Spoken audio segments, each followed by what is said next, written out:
hearing for June 8th, 2015 is called to order. Are there any public comments for items that are not on the agenda this evening? Seeing none, we will proceed to the first order of business, which is adoption of minutes. We're looking at adoption of the Planning Commission minutes for June 9th and 24th and September 22nd for 2014. Do any of the commissioners have any comments or discussion about those minutes? I have one minor correction on the last one, but the other two looked swell. Do we want to vote on those individually or as a group? Well, Let's do it as a group. I do have a question that 3A says it's the June 24th minutes, but our draft says it's the June 23rd minutes. Oh, good point. So which It's just date is it kind of really? I forgot to look it up. 23rd. Here it says Monday, September 22nd. No, we have 3 sets. Okay. Yeah, it's the 23rd is the correct I was going date. back to those. 23rd is the correct date. Okay, so we have June 9th, Okay, here. June 23rd, and September 22nd. I move to approve the June 9th, 2014 minutes as written. Second? Do you have it? Call the question. Commissioner Guile? Yes. Commissioner McGriff? Aye. Commissioner Mabey? Aye. Commissioner Kidwell? Aye. Commissioner Espy? Aye. Commissioner Henkin? Aye. Commissioner Mahoney? The June 23rd meeting minutes. Move approval. Second.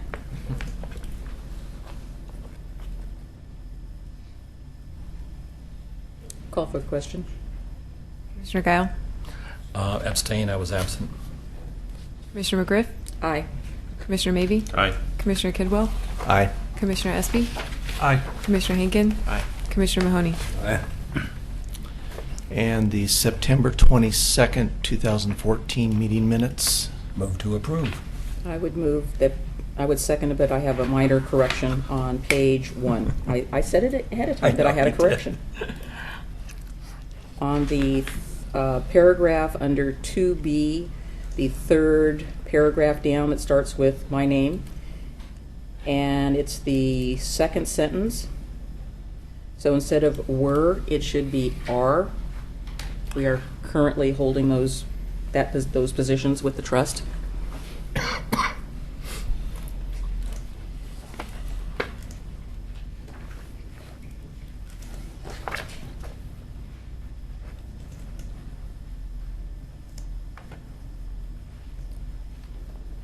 Any other comments?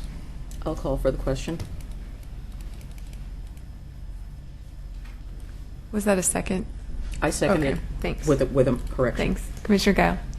Yes. Commissioner McGriff? Aye. I mean, Commissioner Mabey? Aye. Commissioner Kidwell? Aye. Commissioner Espy? Aye. Commissioner Henkin? Aye. Commissioner Mahoney? Aye. Okay. The next item on our agenda is a public hearing for the PC 15-186 proposed Moss Campus Master Plan and Oregon City High School District Transportation Maintenance Facility Planning Files CP 14-03, Master Plan DP 1404, and Detailed Development Plan, and NR 1410 Natural Resource Overlay District Review. I will proceed with reading the quasi-judicial hearing script with regard to this matter. The public hearing on the land use application for the items that I've read is scheduled tonight. A staff report has been prepared by the staff and has been made available to the public 7 days before the public hearing. The staff report identifies the approval criteria that apply to this applicant's proposal. Staff has analyzed the criteria which are contained in the staff report. The quasi-judicial hearing procedure that the Commission will follow is set out in state law and the Oregon City Municipal Code. The hearing procedure steps are shown on the chart on the wall. Anyone wishing to speak should fill out a speaker's card and give it to the planning staff before the hearing. Speakers will proceed in the order in which their card is received. You should fill out on your card your address and your name so the city can notify you of its final decision.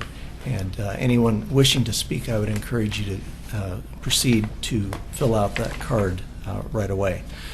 For the public record, please begin all testimony stating your name. Testimony and evidence should be directed toward the applicable approval criteria. If you believe other criteria apply in addition to those addressed in the staff report, identify and discuss those criteria and explain how and why you believe they apply to the application under consideration. A person may submit any written material while the public record is open on this application. Any written materials received by the city staff during the time period in which the record is open will be placed in the record. Written materials submitted during the public hearing must be presented to the city staff in order to become part of the record. If a person intends for PowerPoint presentations, oversized poster boards, reports, pictures, or other exhibits used in their oral testimony to be placed in the record, copies must be submitted to the city staff while the record is open. If they are not given to staff, they will not be included in the record. Any person wishing a continuance to present additional evidence and testimony or to keep the record open to respond to new evidence must make that request before the public testimony portion of the hearing is closed. If the Planning Commission makes a decision with which you disagree, any issue that you may wish to appeal must have been raised for consideration of the City Commission or LUBA or both. Without raising the issue on the record with sufficient specificity and accompanied by statements or evidence that the city and all parties can respond, the issue will not be deemed appealable to the State Land Use Board of Appeals. In addition, failure of an applicant to raise constitutional or other issues relating to the proposed condition of approval with sufficient specificity to allow the local government or its designee to respond to the issues precludes an action for damages in circuit court. So we will now open the record for the files that I have read, and I would ask, since the last meeting, does any commissioner have any ex parte contacts or conflict of interest or bias or any other statement to declare, and since that time, has any commissioner visited the site? I have not visited the site since our last meeting. I have visited the site, kind of really looked it over, and again, I'll state for the record that Oregon City School District has been my primary employer, but not my only employer during this school year. I turned mine off. Or did you? I've visited the site as far as the chain link fence would allow me to. I have not visited the site since our last meeting. Neither have I. And I will state that, for the record, my mother lives directly across the street from the high school. I'm very familiar with the site. I drive past the high school on a regular basis. I don't believe that that circumstance will affect my ability to be objective in making whatever decisions are made this evening. I have not specifically visited the site, but I've driven past the site on numerous occasions. Does anyone in the audience have any questions for any of the commissioners regarding their declarations? Excuse me, Chair Kidwell. Also, you might want to note that you and Commissioner Guile were not present at the last hearing. Good point. I was not present at the last hearing. I have watched the video of the previous hearing, and I've made myself familiar with all of the written material that's been distributed. I didn't watch the video, but I did read the materials. Okay? Any other questions from the audience? Yes, sir. You'll need to come up to the, If you want to speak, you'll have to come up here. Nope, wait. you got to speak into the mic. So. okay. Your name, please. Robert Malco. I'm the secretary secretary for the Caulfield Neighborhood Association. I'm just wanting to know, as far as the forms, first time I've used the form. Give those to Kelly. Okay, give those to Kelly, and Yes. then we And present. you'll be called up when it's, We'll call it's up later your on. turn. Okay, great. That's all. Just Very one good. question. Okay. Kelly, do you have any updates from the staff from our last meeting? Thank you, Chair Kidwell. I'm going to give a quick summary again. We're going to step back and talk about master plan and former conditional use, and then I'll talk about the new items that have been added and added to the agenda since the last hearing. So first one, I want to talk about zoning, conditional use, and master plan. The high school campus, the existing high school campus, is built within the R8 zone. In 2001, the high school came to the Planning Commission and obtained a conditional use permit for the school.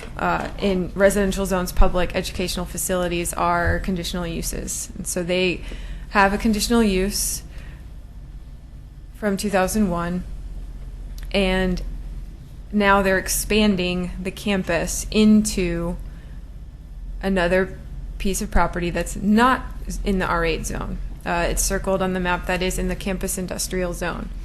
Public educational facilities in the campus industrial zone are permitted, and so the school district does not have to obtain a conditional use to place any educational facilities on that property. The reason that they're coming before you for a master plan is because of the size of the development, and because we're considering, because they're in proximity, the two kind of pieces of the project are right next to each other. You have the high school campus right next to this bus barn campus. We're considering it all one, and so any institutional development over 10 acres in size requires a master plan. So school didn't have to get a master plan in 2001, only had to get a conditional use. Now they're taking the entire property into the master plan, but they don't have to update their conditional use permit because, one, the zoning is campus industrial and it's permitted, and two, the future phases of this master plan that do involve development on the R8 portion of the site are so minimal that they would not require an update to the conditional use permit that the school has. So I hope that clears up. Yes. My question involves I don't really consider the bus barn an educational facility. I consider it an accessory to an educational facility. Is that how we're looking at it? Because, I mean, there's no Basically. kids getting educated Right. in there. Yeah. Now, Basically, it's an accessory. It's ancillary. Right, okay. Yes, and so it's part of the campus and part of the master plan. Okay. So But it is a permitted use. it is correct. So the master plan has a 10-year timeline. Phase 1 is the transportation maintenance facility, and I apologize for calling it a bus barn. I know that's a sore subject with the school district. Transportation maintenance facility is the terminology. The future phases are minor changes to the rest of the campus that won't increase traffic. We haven't required, and we wouldn't require in the future, traffic studies for those future phases. the Phase 5 tenant improvements are included. The traffic generated from those tenant improvements are being included in the traffic study for the Phase 1. So we're looking at all the traffic generation for the next 10 years right now. And when is our clock starting for the master plan? How far are we into the 10-year timeline? It would begin when this notice of decision is issued, I imagine. I guess why was I under the impression that they already were in a master plan process, but that's okay. No, there's no master plan right now, so this is brand new. Starting today, potentially. Okay, and here's the master plan Yeah, that's really map. hard to read. The detailed development plan is just for the transportation facility. It's on a 10-acre site. The plan includes a 30,000 square foot building with office space and bus maintenance space, a parking lot for staff and visitors. The applicant has actually revised that parking lot slightly due to a miscalculation of the net leasable area of the building. And so before last hearing, we were reviewing this, and the proposal was for 138 spaces, and the applicant has revised that to 132 parking spaces. The plan includes parking spaces for storage spaces for large, mid-size, small buses, and other maintenance vehicles. The applicant proposes to fence the storage area, and we'll talk about the fencing style in a bit. There's a stormwater detention pond proposed and a partial extension of Myers Road. And there was a question last time about the wetland to the north. So part of this application is natural resource overlay review. The wetland is approximately an acre, and then it has a 50-foot buffer around it. The only work that the applicant is proposing to do in that buffer area, is, if you can see that little kind of diamond shape, darker diamond shape on the left side of your screen that partially encroaches into the buffer area, that's a storm outfall. So that's encroaching into that buffer slightly, and so the applicant has proposed mitigation for that. It's been reviewed by our consultants from David Evans Associates, and we have conditions of approval related to that. Would that have any substantial impact on that? I believe there is a handful of trees. I don't know off the top of my head how many trees, but Would it affect the, less than 10 trees removed.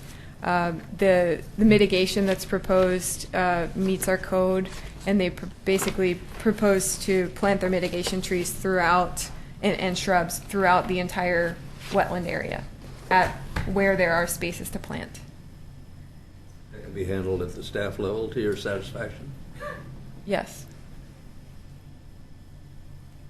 The applicant provided a rendering of the building. This is the facade that would be facing Myers Road.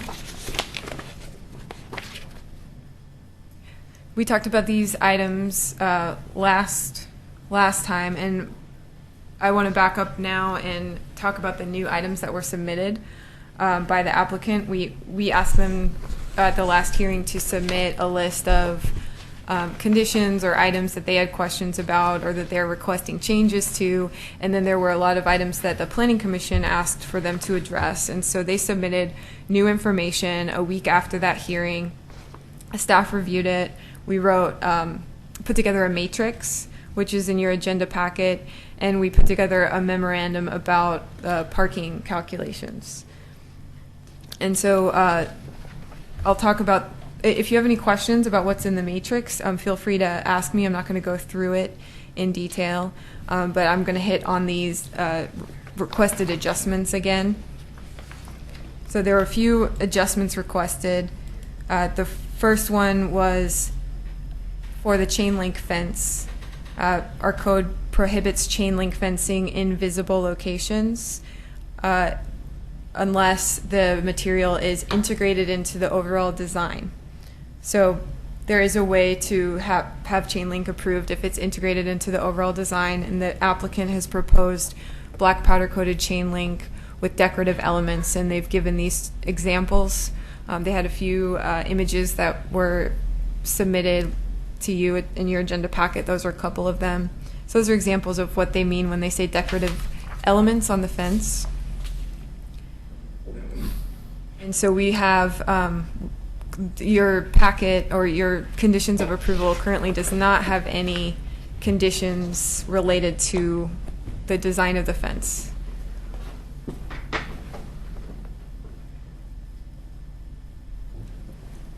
The next adjustment is to allow the building to be set back from the street with parking lot in front of the building.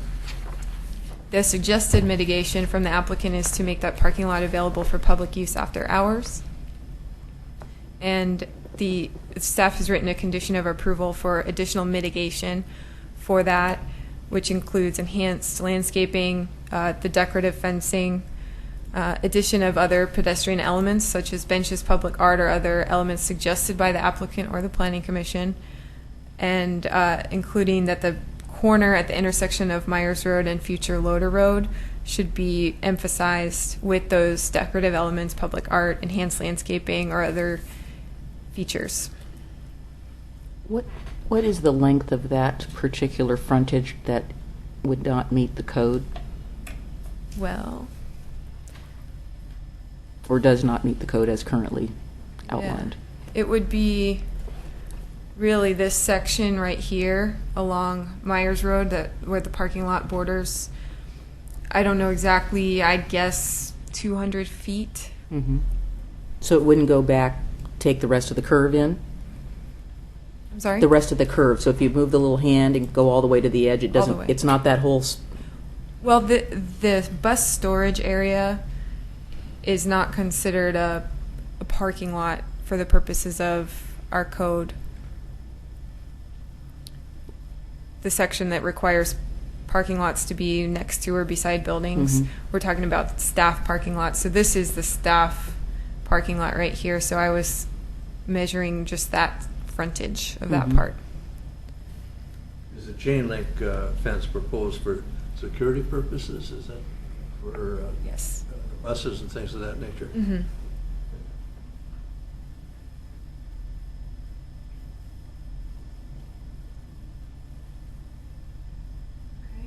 Third adjustment is to maximize the parking at the new facility and for the entire master plan area. So the applicant has revised their proposal to 132 spaces and proposed to make the parking lot available after hours. Staff provided a comparison of how we calculate it versus how the applicant has calculated parking. There are a few ways to do it. So our code doesn't specifically have a ratio for vehicle storage use. This applicant found that the city of Hillsborough does have a parking ratio for a vehicle storage use, and that ratio is based on the number of employees that work at the property. So it was 0.5 parking spaces per employee up to 1 space per employee. So option 1 in the lighter green in that graph is using that ratio from the city of Hillsborough, and then adding that to the parking that's permitted based on the size of the building. Option 2 utilizes our own code. The closest that we've found, the closest ratio that we have to something like a vehicle storage facility is our warehouse use. So if you apply our warehouse ratio to the size of the bus storage area, even though it's outdoor storage area, if you apply that ratio, you get 78 minimum, 104 maximum. And that's with the building included. The applicant, their calculation is a little higher. They've used the Hillsborough ratio, and they've calculated the building area slightly different. There's a large room that's proposed to be the driver's break room in the building. And because the drivers are being counted elsewhere, we didn't want to count that portion of the building as square footage for them to get more parking. And so staff's recommendation is to use those other options and not include that break room in the building area calculation.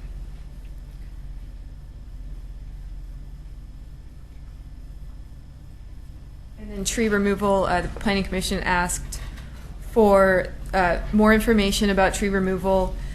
The applicant turned in this plan which separates out the building footprint, this parking lot area, the bus storage area, and the stormwater pond and wetland on the site, and defines, we have different mitigation tables depending on whether it's in the construction area or outside of the construction area. So the question before the Planning Commission for this one is, do you consider the bus storage area to be part of the construction area, or is that considered outside of the construction area, meaning the mitigation planting is triple of what it would be otherwise?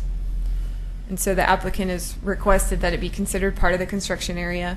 Those trees that are being cut down in the bus storage footprint would be mitigated at the lower mitigation ratios. Lower. If it's inside the construction, if it's considered inside the construction zone. That's lower what mitigation. That's what the applicant has requested. That's an adjustment? Well, it's really an interpretation, It's an of the interpretation, definition, okay. yeah. We do have a definition of construction area. It is, it's right up here, it's on your screen. It's defined as the building footprint of a building site. And so the question is the building footprint just the building footprint, or is it the building footprint plus the footprint of the outdoor storage area? And Kelly, what is the net difference of the tree mitigation? That was a question we had from last time. I think that question was asked last time. Yeah, By and I Paul. have that information. It's in the matrix, so let me pop that up. Matrix.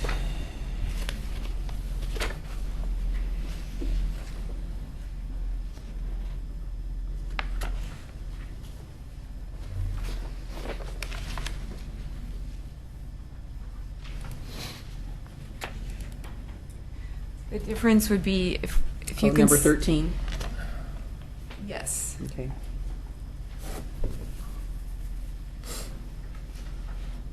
You want to pull up your... If you consider the storage footprint as a construction area, the total tree mitigation is 884 trees. If you consider it outside of the construction area, the total tree mitigation is 1970. 1,970 trees. So roughly 1,100 difference. Correct. So, if not to be in conflict with ourselves, what have we done before? I don't think that this has come up before.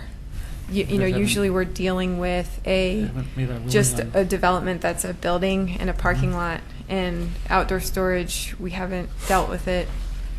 But you guys before. haven't defined the construction area of a site? Doing design review or any of those kinds of things you guys do? No. Not with an outdoor industrial storage. Right. We have with commercial. That's the stuff from her. You know, I think it's pretty clear there. The difference here is outdoor storage, you know, ancillary to the permitted use. It's different than employee parking, right? Mhm. If you have some type of a manufacturing Yeah. use going on, you have outdoor storage for your raw material, your product. Is that considered part of the construction site for the building, or is that separate?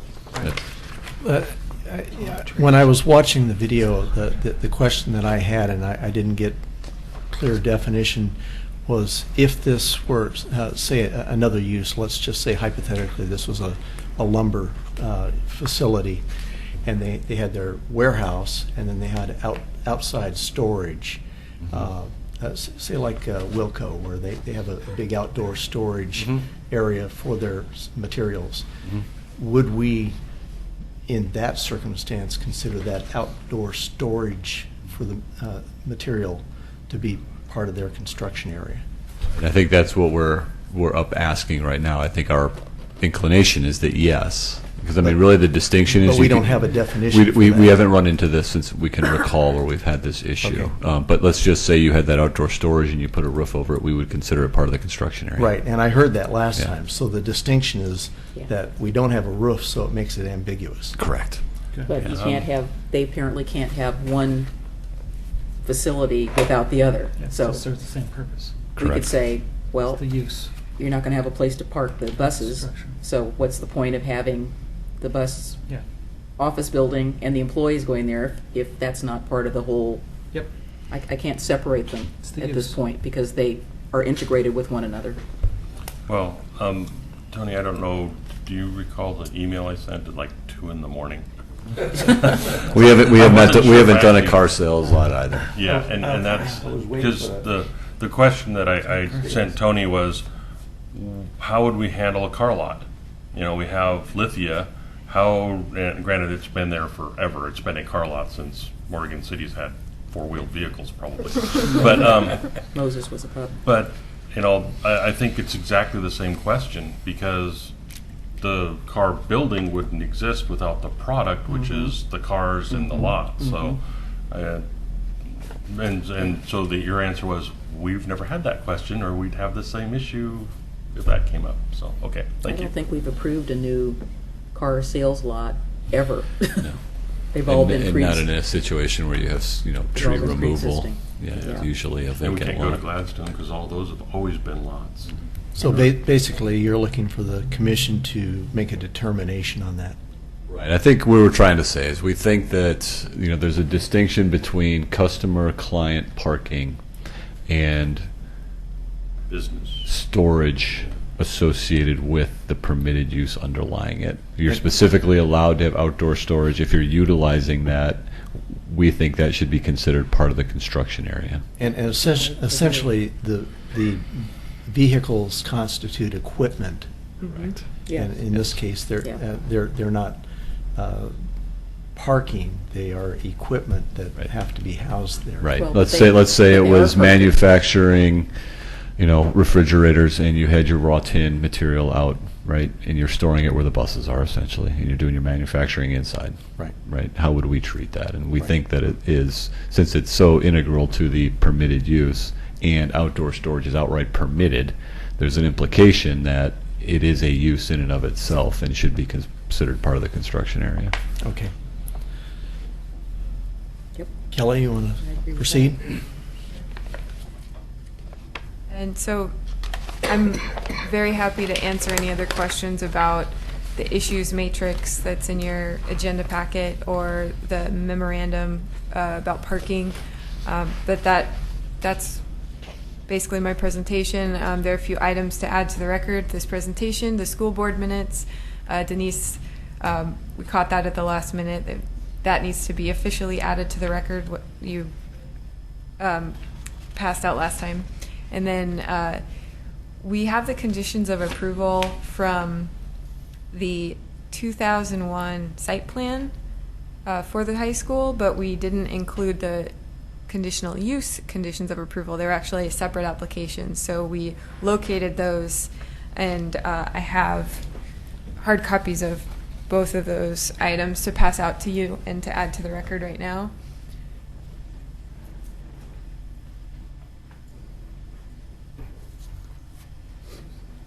No passing out. No passing out. Me? Yes, she said they're passing out. Oh. I missed something? It's the heat. How come my chair's so much lower than You can adjust it. I Like a did. little. That's the highest it was at. Do you want a tray? Must be Dan's. He sits over there. Thank you, Kelly. There's some more minutes. Have some more minutes, yeah. Those are the ones I brought. So, does the commission have any other questions for staff before we proceed to hearing from the applicant? Oh, of course.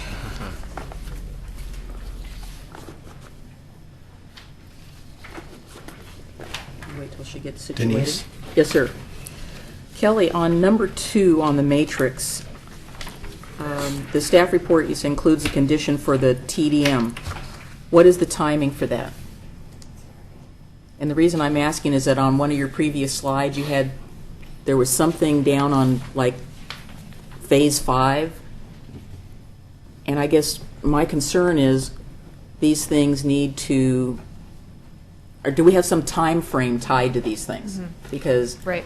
I don't want to see this whole thing get done and then, oh, we didn't do the TDM, because I think there's some questions it's going to answer. Right. So condition of approval for the TDM plan, it's number 52. It is And for the record, TDM is? Transportation Transportation Demand Demand Management. Well, So really, there's a the long list. version is parking management and transportation demand management plan. And the timing was suggested as the applicant proposes a scope and basically a scope of work for a consultant for that before we would issue building permits for the transportation facility.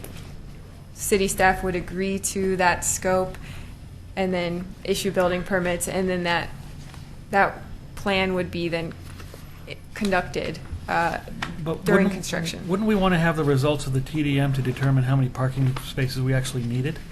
Because usually you use TDM to, as a mitigation measure for reduced parking. So you have people that carpool and ride their bike and walk and all that other sort of stuff. You do the study, you find out how much parking you actually need based on that study, and use that as a multiplier for reduced parking. So I'm not sure why we would have the cart after the horse. Thank you. That was kind of my question. Yeah. Well, the timing is, in an ideal world, you're correct. But, we're working with an applicant that is ready to get going on a project. And so we're trying to do as best we can. Okay. Also, the school, there are other reasons for the TDM plan, and that's, there's a lot of overflow parking into the neighborhood. It appears that the school has a large enough parking lot, more than big enough to accommodate staff and students. It's just that some portions of that parking lot are really far away from the building where these people are actually going. And so instead of parking in the lot, they're parking in the neighborhood. And so there might be some management strategies, pricing strategies, enforcement strategies that could, help that situation and have the school district utilize their own parking lot a little bit better than they are now, instead of using the neighborhood. And then there were requirements in the condition of approval for the conditional use in 2001 that included carpool and van pull spaces and a greater number of bicycle parking spaces. Somehow those were never implemented, and so we think that the TDM plan could advise the applicant on, how many carpool spaces are really warranted and what would be best. How can you price your parking so that those are utilized wisely and fully. Okay. But I still contend that is needed sooner than later, as Paul was specifying. I mean, again, we're in a master plan process, and this is where we're supposed to use our collective brains, everybody, to try to look at the big picture, and that's kind of where I'm coming from. I'm looking at the bigger picture. I'm not looking at this as the transportation facility, and then we have the high school, and then we have this. We have the big picture, and this is a campus, this is an entire facility, and the things that are components of this need to be addressed and they need to be met. I'm not trying to penalize the school district, but it seems to me that we've got that issue hanging out there. We've got these other conditions of approval that were never met, and they need to be met, otherwise then they're in kind of non-compliance of their conditional use permit. We've got the site plan and design review conditions. I saw the comments, but that still didn't tell me how many of those have been met, what do we have left to do. And I really want to see, I really would like to work with the school district to get performance on these things that are hanging out there from, 2001, whatever, because the conditional use permit's still in effect, or maybe, I don't know, maybe it isn't. Are there particular items on the list that you're concerned about as far as nonconformance? I don't know which ones have been met and which ones haven't been met. That was my question. So, okay, so you're suggesting on number 2 on the matrix that this is going to be done. You've got condition number 50. I was trying to find all my conditions here. Condition 52. Right. And that, sorry, we have lots of paper. Or I Well, have lots of paper. I don't have lots You know, of paper. when I was watching the video of the hearing last time on this particular item, number 52, it occurred to me, and I'll just throw this out for the commission to consider, that if there was a mechanism to post in the neighborhoods that are directly adjacent to the high school, that those streets were restricted to resident-only parking, say between the hours of 5 in the morning until 4 in the afternoon or something, that would then put the onus on the school to manage their parking on site and not allow for the overflow into the neighborhood. And it I think would relieve the idea of the TDM becoming the driver. Really, the TDM tells the school how much parking they need and how to manage their on-site parking. And if you restrict that off-site parking in the neighborhood and just say you're not allowed to park in the neighborhood unless you are a resident of that neighborhood during those hours, then it pretty much tells the students that they have to park on site. We spoke with our code enforcement department about the possibility of that and the cost of enforcing that, kind of having a permit program for the neighborhood. There would be a cost, staff time, mostly cost for implementing a program like that. And we felt uncomfortable making that a recommendation to do that and kind of prescribing the solution in such detail without having that TDM plan that's actually studied and looked at the alternatives. There might be various ways to set up a permit program, or maybe permit program really isn't the best way to move forward to solve the problem. And so we didn't feel like we had enough information to say that having a neighborhood parking permit program for residents only was really the best way to handle it. And then, the cost of that was unknown to an extent. And, there are questions of would the applicant have to pay for that cost, or would the city eat that cost? And so, studying it in more detail through a transportation demand management plan, I think is we thought the best option. Well, I would suggest that some restriction on the off-site campus parking would be appropriate, whether it's a permit program or some other methodology, and perhaps just a signage is enough. Just posting a sign without necessarily making it a permit program. Well, I think the kids have to pay for their parking permit right now as it stands. Is In that some correct? areas. Yeah, the applicant said To get the prime parking, The to get the prime good parking parking around the has a building, they have to fee. pay for that permit to Right. put on their mirror. Mhm. So what I'm thinking is that, if I thought like my kids think, and they don't want to pay for a permit, they'll go park in the neighborhood because it's closer than parking in the free lot, which they hate because that's a war zone back there. But I digress. What do you mean by a war zone? It's just, they have a hard time. There's a lot of accidents back there. Oh, okay. Well, here's another suggestion. I have been recently made aware that there is another institution in the city of Oregon City that has a policy that their employees are not allowed to park on city streets, and they monitor that themselves. They have a way to, they have basically provided that information to all of their employees and said, if you are, I don't know the specific details, but there's some punitive responsibilities that go with the fact. And I think that maybe I don't think that the neighborhood should have to be required to have a permit parking program because they're not the ones that are causing the problem. I think the onus is on the school district to make their students, all of their students and all of their staff say, you are not allowed, we are saying this is our policy, you will not allowed to park on city streets. if we find out that you are parking on city streets, I don't know what the solution's going to be for them to make whatever, but once something happens, people will stop doing it.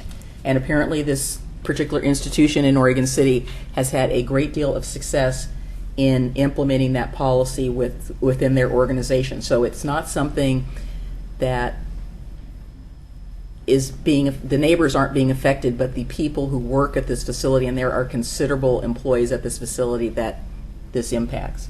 And so they are utilizing their parking.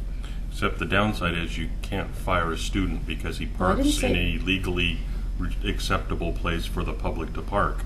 So we need to make those locations illegally acceptable for the Yes. public Well, I to think park there's a during certain times. I think there's a combination, but I think it's something that we all feel strong about. Okay, so there's that. And I guess I would just add that just having a condition that there's going to be a study doesn't guarantee that there's No. going to be actually any action. Yeah, and how do we do that? How do Right. we make sure that there's going to be some action? The suggestion is, the condition of approval would be, we don't issue building permits until they show us a contract and a scope of work for a TDM plan. That includes a timeline for implementation. And then, and that'll have, it could have, we could rewrite the condition Right, there's if you be want to some make teeth, it more a little bit of teeth, detailed. yeah. But, that scope of work and that timeline with the implementation schedule would be, they would have to stick to that. And that would be, we would look at that prior to their building, we would issue their building permits. Mhm. Once we sign off on that, we agree on a scope of work with the school district. Then we can issue their building permits, and then they also move forward on doing the TDM plan, and we keep It up goes- with them. So right. it does involve the city staff really kind of keeping track of that. Well, I just to be honest with you, I think that the TDM is going to be of a great benefit to the school district, and I'm not trying to look at it as a punitive hammer. I'm looking at it as an opportunity to really get a handle, and again, not keep doing this piecemeal thing. We're supposed to be looking at the big picture, and the big picture will help them better plan their site and look at opportunities where they can make things better. I mean, that's really how I'm looking at it.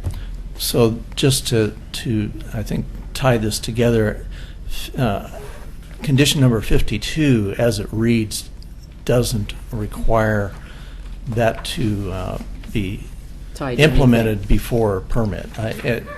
Number 50 does. If you read number 50, it says prior to issuance of permits, but 52 doesn't say anything about prior to issuance of permits. It says prior to issuance of building Well, permits. that's dealing or with the refuge post-performance facility. guarantee for such study prior to issuance of building permits. In the center, there's a sentence in the middle of the paragraph there. Am I missing that somewhere here? Where's that? somewhere? That number 50 provide. It has timing. That's why I like to have the headings. Okay, in the middle of it. Okay, I see it. You know, and then you have the conditions under it, it's like, oh, things that have to go. Okay. It's just Okay. in the middle of the paragraph. Okay. instead of the Yeah, it beginning. needs to be called out maybe. Okay, I see it there. Okay. So then number 4, I think the issue, On the I can't, matrix. on the matrix, I can't remember what, maybe this was something Paul said, so existing vegetation could better be accommodated in the design. Do you remember what that was, Paul? Well, I mean, it all ties together. If we do all the studies that we need to right-size the site, maybe we could preserve more of that wonderful vegetation that's already out there and make a smaller site instead of having a lot of extra pavement that we didn't necessarily need. So it really ties together, I think, with number 2. For me, anyway. I was trying to remember. Yeah, I mean, my thing is that with this TDM, you're going to end up, if you're conditioning it prior to building permits, you're going to have 90% drawings, and the inertia to change those drawings or make any meaningful changes to the design would be lost, I think, if there was anything that would suggest, God forbid, to change the design in the TDM. Does that make any sense? Makes sense. But when you're talking about changing the design, you'd be primarily, the issue is I'm just talking how about much parking is The allowed. size of the parking and the expanse of the pavement. Well, the expanse of the pavement for the bus storage Probably have to stay the would same. not be affected. But any reduction or any economy in the parking spaces could could But be had through this. based on the number of parking spaces that we've been talking about, the difference, the range of difference is only about 8 spaces. Okay. So we're not talking about a gigantic difference one way or the other. Okay. And one thought that I had when I was listening to the hearing last time is that we could approve the lower number of parking in the parking lot with the provision that if the applicant demonstrated that the higher number was justified, that they would be allowed to come back and get that approved at the higher number. I think that's fine. I mean, again, I just want more thought to go into the design and have it based on.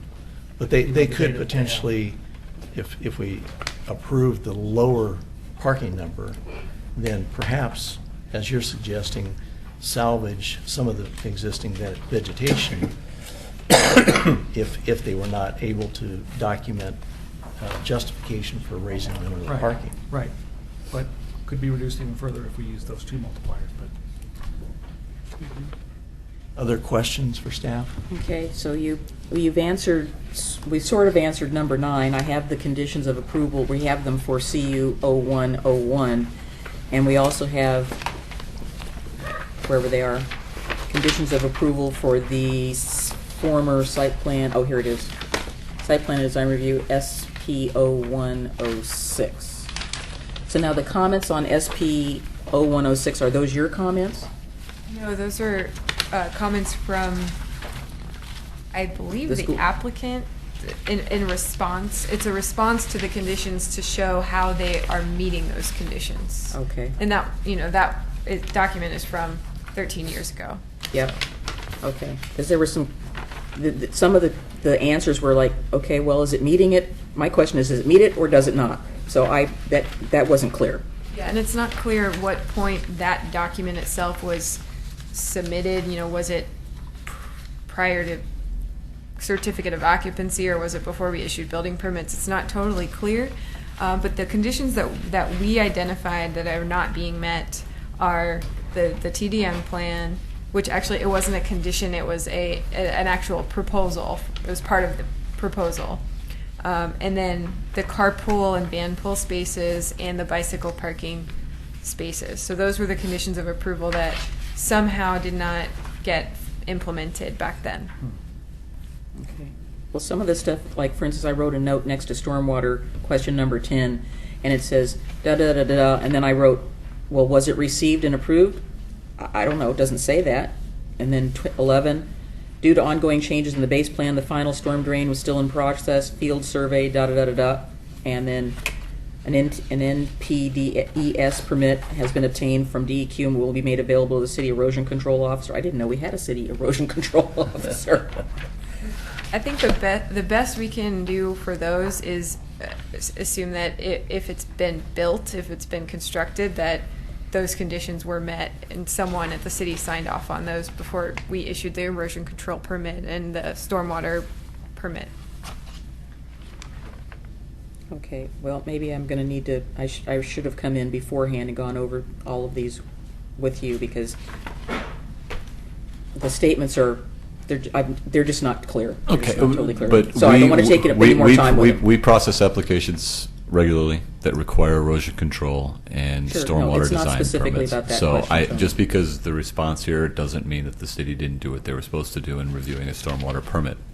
So at this point, I would move on to the existing application. They have a stormwater pond out there that's been constructed. It was looked at by the city and accepted at some point. Right. I would say absent evidence otherwise that we would have to assume that the previous conditions of approval have been met unless somebody has come forward and identified some that were not. And so we ought to be focusing on the current condition of approval that we're looking at for this application. Well, like I said, it's a master plan. All of this, to me, is important. So it all ties back together. It's all related. The only challenge to that, I think, are that it's been brought up that the van pool, carpool, and bike parking were the ones that weren't implemented, and those can directly lead to alleviating parking challenges. Right. And that, I believe, was also addressed by the neighborhood in the neighborhood meeting, was their concern about that as well. My only question, Kelly, was if there was any thought given towards where those 8 spaces might be removed from. The applicant may have thought about that. I'm not sure. Okay. Yeah. Any other questions for staff at this time? Yeah, I have a question about transportation. Looking at basically Replinger's response, because he tends to summarize 50-page documents a little better.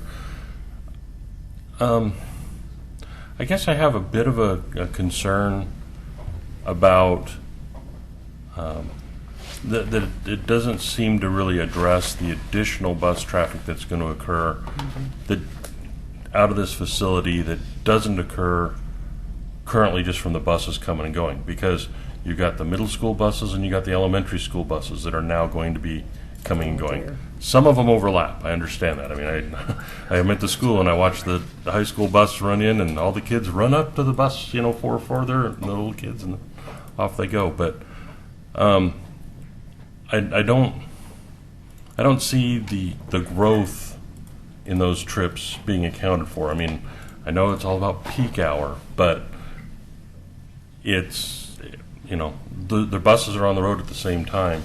And then the other thing I don't see addressed, and I don't know if it's even something that's addressable under the current transportation or traffic studies, but buses are big, buses are slow, buses take time to go through intersections and make turns compared to a car. 4 cars can go through an intersection the time it takes a bus to make a turn. So I don't see anything in there taking into account the backup that occurs when you have 3 buses and not 12 cars trying to go through an intersection. So is that something that's addressed normally, or? Not normally, I don't think. Perhaps the applicant might be able to answer your question better, but when they present. But I mean, the trip generation numbers used in the traffic report and the analysis include bus trips and car trips for the employees that are driving to and from work at the bus facility. Right. So they are accounted for. They're not separated out to show us how many of those trips are cars and how many are buses. That data might exist, but it's not included in the main kind of tables and counts in your report. Because I remember we had the big discussion about the volumetric approach to intersections, and buses change the volume of an intersection significantly. So I don't see any analysis of that, and that's why. No, I think you're correct, and I think Tom has the same concern. I just didn't want to be naive and ask him. I'm glad you did. Again, the traffic being generated by the buses is going to be different than the traffic being generated by the employees, the students, the other folks that are driving around. So that seems to me that we need to have that addressed. And I would concur with your statement, because I was thinking about that too when I was over there looking at the buses coming in and out, and you're right.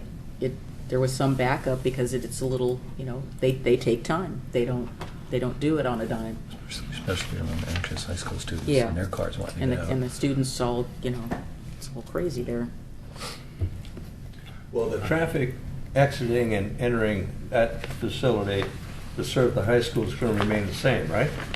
I don't Just that they know. have What's going to be different They is seem to want to get bigger. the buses exiting that storage facility to go to outlying schools is going to add to the volume at the intersection. It's not there now. Now, the only solution I can see to that is just reduce the number of buses stored on the facility, which defeats the purpose of what the school district's trying to achieve. Reduce the number of kids.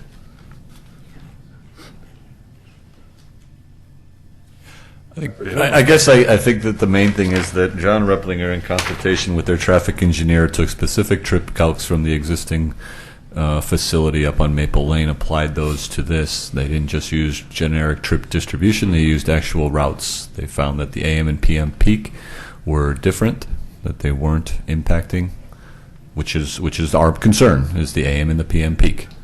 And because of when those bus routes are occurring in relationship to those peak hours, as well as when the school is released, the bus is already gone.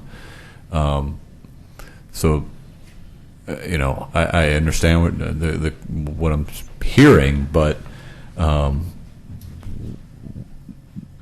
both traffic engineered concurred with the methodology and the findings associated with them, which was that there was no impact. Right. I guess I And- would and need some I think addition. it was the point that was made last time is that all the buses don't come and go at the same time. They're staggered. And if they all did come and go at the same time, it would be a huge impact. But if they're staggered out, it spreads that load out over time. Any other questions or comments for staff? I just had one more temporarily on, there was something that came in your report, Kelly, that talked about that pedestrian path between the college and the campus, and then I see here on number 6 in CU 0101, it says applicant shall provide a permanent emergency maintenance vehicle, bike, and pedestrian connection between Moss Campus and Clackamas Community College to the west. Is that the same thing? Yes. Okay, so that looks like that was a condition 16 years ago. Right. And it does exist. Does it exist? It's an unimproved dirt road. Okay. But it is wide enough for vehicles. I Okay, mean, we well, walk it good. all the Well, as time. long as it's there, then that's cool.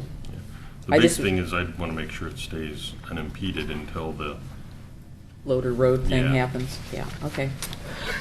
Yeah, it doesn't matter if it's unimproved at this point in time. Okay. So are we ready to hear from the applicant? sure. Okay. If we could have the applicant come forward.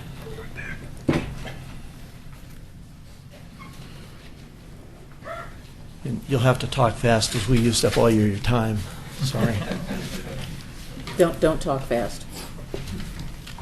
Thank you, Commissioners, for having us back tonight.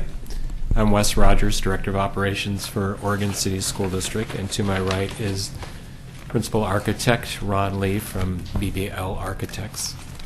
We're here to answer any questions you might have. I did want to make one statement at the beginning, is that this is not a voluntary service that the district provides its students and families in Oregon City School District. Home to school transportation, in a broad sense, is in its broad definition. It's required by Oregon state statute, and so we have no choice to provide transportation. We can only either self-operate, which is what the Oregon City School District has decided to do over the many years, and I think has done very successfully, or we can contract for that service. So regardless of who does it, you're going to have buses on the roads in Oregon City because state law requires it. In the elementary schools, it's required to be within a mile. After a mile, then we have to transport the student, or if there's a safety zone barrier, a busy street, or some other unsafe condition, no sidewalks or something, we will actually transport within that 1 mile zone. For secondary students, it's 1.5 miles, and so the same conditions apply for safety zones. So of course you're going to be transporting fewer high school students, mostly because you don't have to transport them within the next 1/2 mile, but also because they typically find other ways to go to school, a sibling who drives, or possibly some other option of getting to school. So I just want to clarify that this is not an optional service the district has to provide, that we have to provide it by state law. So we're trying to do it the most efficient and effective way that we can. And with that, I'll probably just turn it over to any questions you might have. I wrote down a few notes, but I'd rather have the questions asked so I make sure I get them right. Have you guys considered other sites? We have actually. This would be 5 to 6 years ago. The district did a survey of that at that time in that general area, the upper area of Oregon City, of sites that could be amenable to a transportation facility or a shared transportation maintenance facility. This one, because of its proximity to the high school site, the group that at that time, I was not a part of that group, the group at that time felt that this was the best option at that time for the school district. And then the follow-up, what will become of the existing facility once it's vacated and you guys start using that? Yeah, the current facility, which is on Maple Lane Court, which is sort of part of the intersection of Beaver Creek Road and Highway 213, We have already sold that property. We are leasing it back from the new owner, and I believe he's already in. I know he's had a pre-application, I think, or some pre-meetings with city staff about his development plans for that corner. We are required to vacate the premises November of 2017. It's not too far away. No, time flies. So this would also be your opportunity then to respond to the questions from last time that were raised. Do you have, in addition, or maybe a supplement to the letter that was provided? And then most of our responses were put in writing and given to city staff, and I think they were included in your packets. You can definitely follow up on any further questions that those might have created for commissioners. As far as, I know one question tonight was whether we had accounted for all the additional impact of the buses. It might be helpful to understand that we stage our buses so that we have, our bus fleet does 3 different stagings. They do an elementary route, a middle school routes, and then high school routes. And that way we minimize the number of buses that we have to have as both a efficiency as well as impacts to neighbors and so forth. So a basic driver in the morning will do all 3 routes, given the fact that we have fewer high school routes. They could do all 3 routes in the course of 2.5 to 3 hours, depending on the length of the routes. So each bus does about 3 routes every morning and then does 3 routes in the afternoon. And that decreases the number of buses that we need to have out on the roads, but it does lengthen the time that they're out on the roads. And then, of course, we have to stage our school schedules in coordination with that staging as well. And that is true because we are a fairly spread out school district, that our buses are staggered in the sense of some of them are doing rural routes, some of them are doing routes in the Gladstone, if you can believe it. We have district property in the Gladstone area. And so they're not all leaving at the same time, and they're not all coming back at the same time. And then also we have a significant number of buses who do routes for students with special needs. And sometimes they're being transported to schools or sites outside of their neighbor school. And so they're running all day long. And so you have a lot of coming and going, staggering of buses. Very rarely you see a few, you see bunches of them. It's not a case of all the buses leave at one time and all the buses come back at one time. And then especially in the afternoons, by about 4 to 4:30, almost all of our buses, I think, something short of 15 or so are still out that come back in, but almost all of our buses are back on site and parked for the night. Somebody asked about noise last time. Yeah, somebody, I think one of the questions was backup noise. That was one that I remember because I think we all can know how piercing that noise can be. You mean and the only buses that will be backed up will be on the west side of the property. Those are the only backup spots that we have.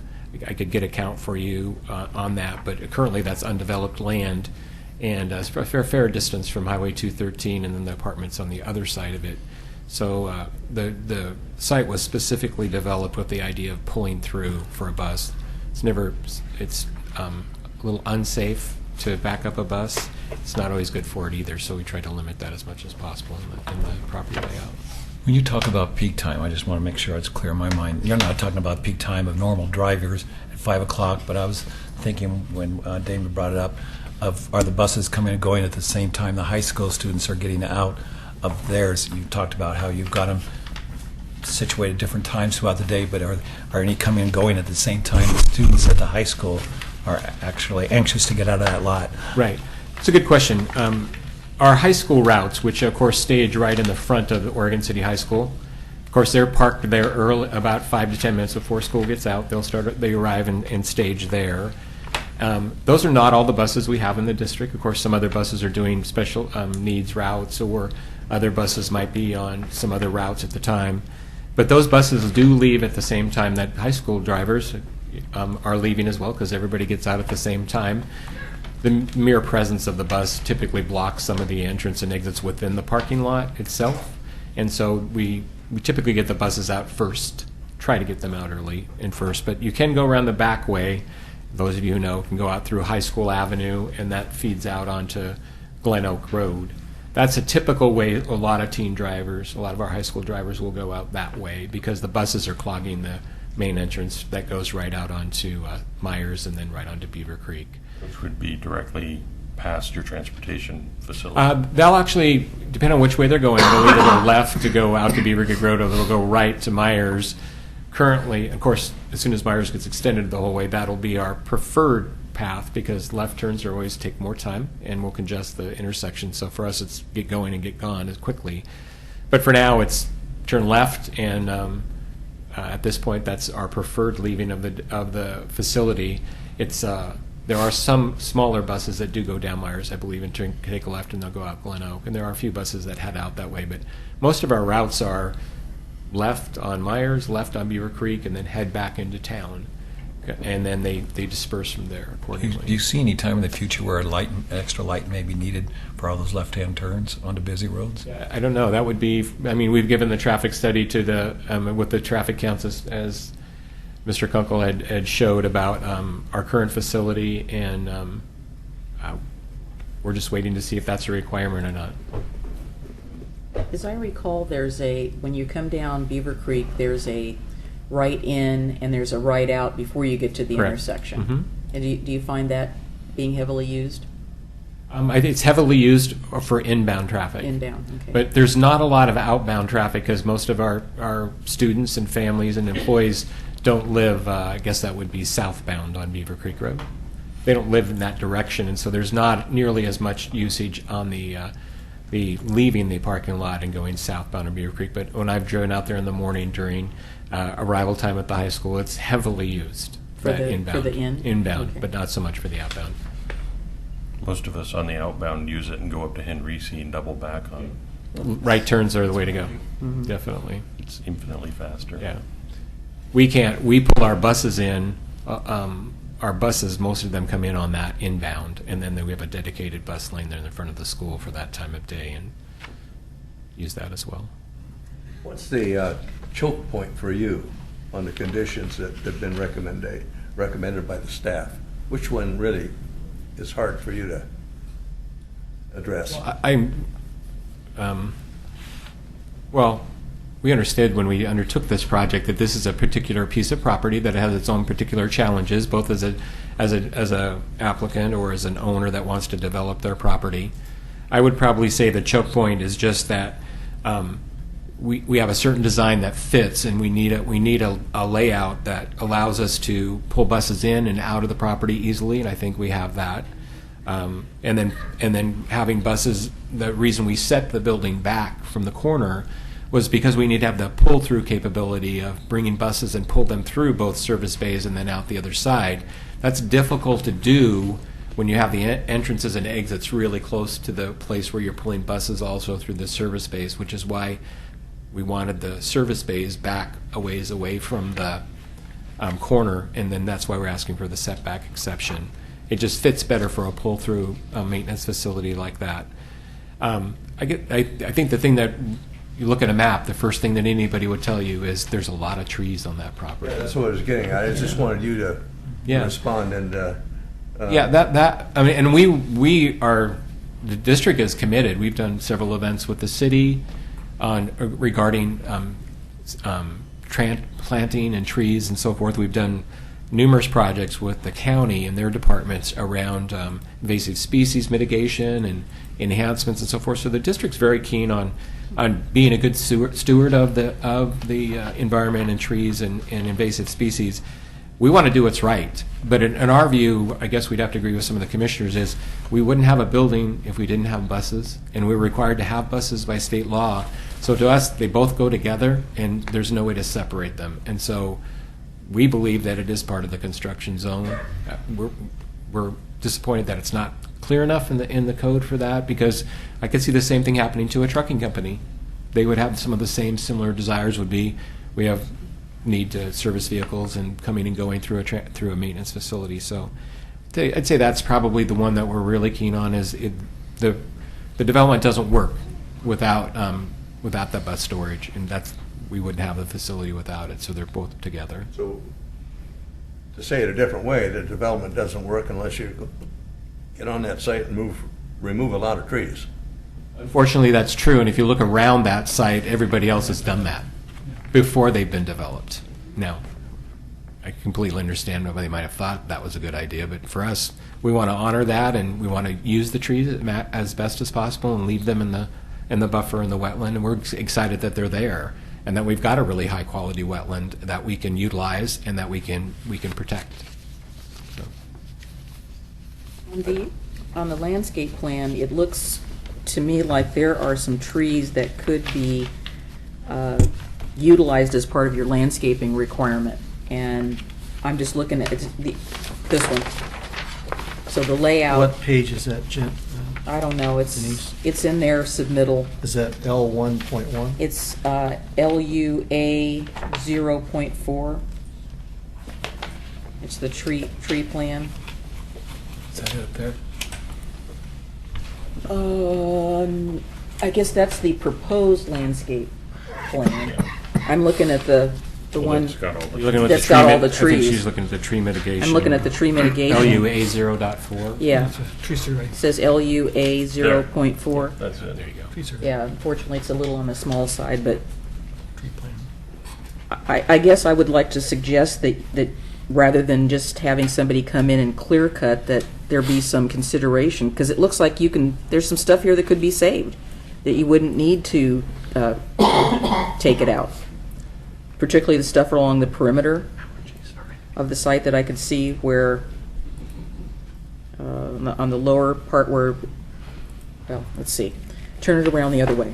So on the left side of that drawing, along the edge of the property line, looks like there's a number of trees that are not really going to be in a parking area and could be kept. Denise, I think we could look at that, but I think the reality is that some of the site grading to get the paving at the right elevations is going to impact some of those trees, Well, even I- though they're off the edge of the Try. pavement.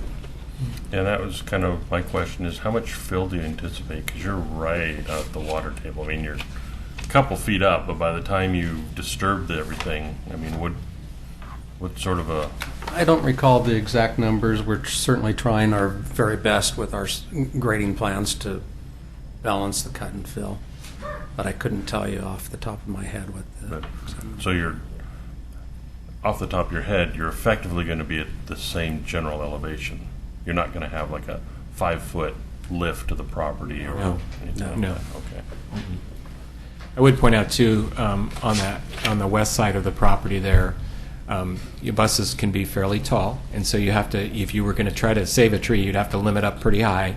And as Ron pointed out, to get the rating and the grading and the compaction correct for the ability to park a bus near that tree, it'd be very difficult. Those are very mature trees on that west side. Plus, you have a fence that we have a fence we want to put in on that side of the property as well. And so when you look at those, and there's parking, that's the location where buses will back up. And so there's bus parking right there next to those the fence as well. And there's only enough room for a person to safely walk behind the bus, between the fence and the bus, to do an inspection every day. And so there's not a lot of room behind the bus to the fence.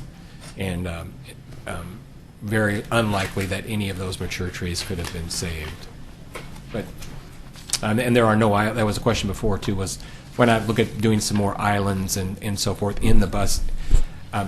We could do that. That would take out the number of buses that we can park there, as well as it creates some traffic challenges, because remember, our whole concept here is to bring them in easily and get them out easily. And then we've concentrated on a very large green space right there at the southern end of the property, where there's a main entrance and exit, and a main exit right down there is a big green space. And then there's landscaping and so forth on the back side of the property, as well as around the employee parking. And there's no So- trees there. Yeah, that's true. And that's where Myers Road goes, and that's Yeah. unfortunate, because we need Myers Road extended so we can get in and out of the site easily, and fortunately that's the part of the property that did not have any trees on it. Is every single, I guess the question I had from last time, and I was looking at my notes, every single one of those spaces that you have requested for the bus parking, is every one of those being filled by a bus? No, will not be currently filled by a bus, although people don't, we have spare buses, both for when buses break down. We have about right now, 7 to 10 buses that are just in reserve, so if a bus breaks down, a driver can jump on another bus and get their route accomplished. We also have some buses that we are using for parts. And so that's just the economic realities of the situation we're in. And so, and then we have extra bus spaces here for the purposes of growth over time as the district gets bigger over the next 20 years. As I shared at the last meeting, we really wanted to look at this as a 30 to 40 year project and not have to come back in here in 10 or 15 years and expand the site. If we could afford the build out at 30 to 40 years, that's what we were pursuing. Okay, so then let me follow up I think I had this from last time. So you've got the chevrons in the center, and then you've got a bunch of chevron spaces on the side, and those are all for buses. I'm presuming that the spaces that I see at the top of the page, those are, the drawing, those are for vehicles, cars? No, short buses. Those would be short buses, or those could, that's also where we could pull in maintenance vehicles as well on the back fence. Yeah, vans. We have we're actually buying, these days we buy more short buses, smaller chassis buses and vans than we do big So in buses. total, how many spaces are there for the buses? Small. 192. 192. Not for buses, I don't You have believe. 96 and 96 on all your documents. I think it's 96. Part of the problem the is I total. unfortunately can't read. I was going to say it's the just same a thing, and I did little not too bring small. any plans Yeah, with me, can't but I read that. believe 96 was the number of bus spaces that we have on site. And then we have, and then in addition to that are some maintenance and vehicle maintenance parking spots as well. I think Kelly's going back. Anyway, I was hoping that maybe we had a slide that had that number on it. So 96 Here we go, spaces. 96 spaces for standard size buses. Oh, right, 96 And 96 Okay, plus 6 for... there you go. So You're right then. I stand corrected. Okay, so it's 96 and 96 plus 6?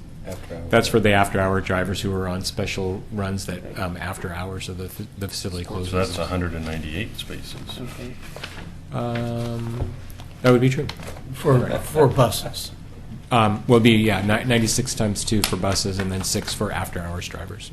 Okay. And then the current number of buses, and you said you have X many now, and you're projecting way out. Is it going to come close to 198? In 30 or 40 years, I would say it won't exceed that, but it'll get close to it, I would say. If you look at, it's hard to project out Right, 30 of or 40 course, years. absolutely. But we will not be able, and just seeing how the state commitment for education and the lack of state money for construction of school spaces, my guess is we're going to be building bigger schools in 10 to 20 years rather than smaller schools. Bigger schools means you're going to be transporting more students as a percentage because they'll live a little further away from the school.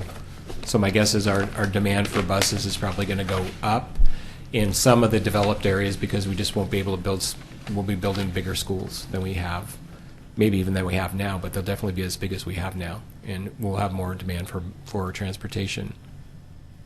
And that the district will be growing in about 10 years.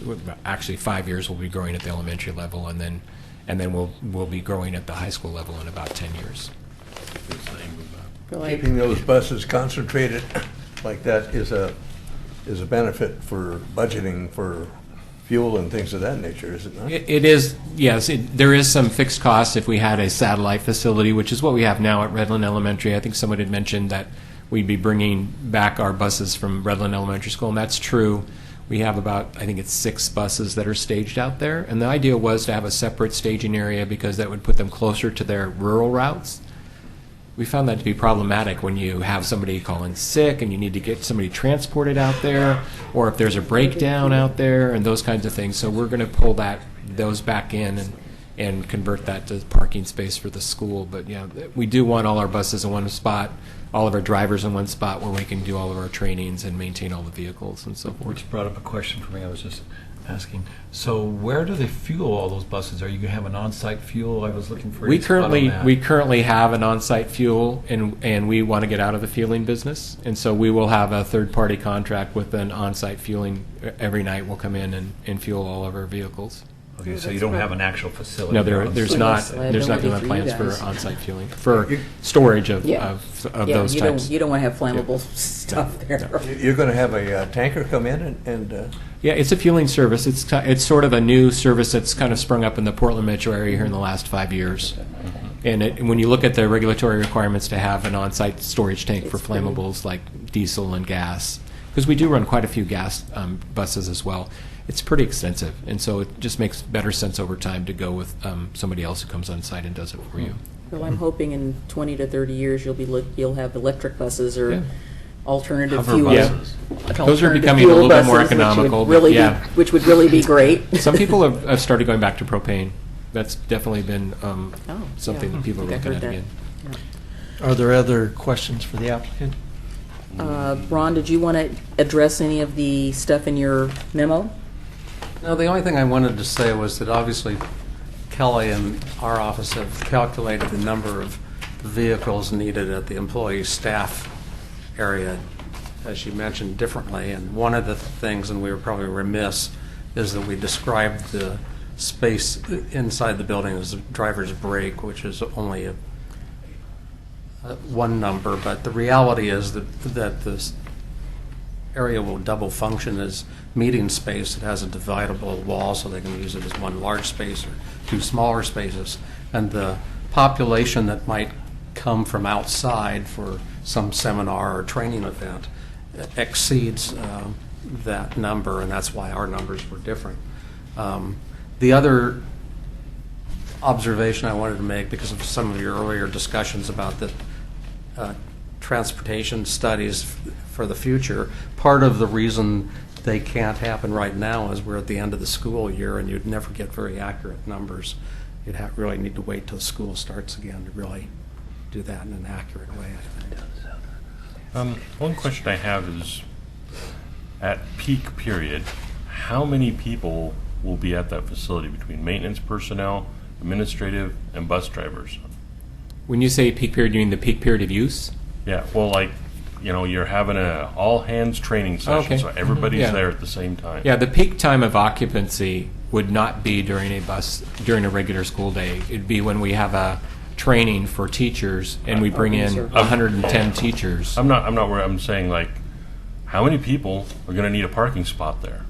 How many bus drivers are going to want to park there? How many staff? How many, maintenance on a regular basis? Not knowing where all of our employees live, because we do have a few that would walk to work because they do live close to there. That's We're probably a given. looking somewhere between 80 and 90 to begin with. Okay.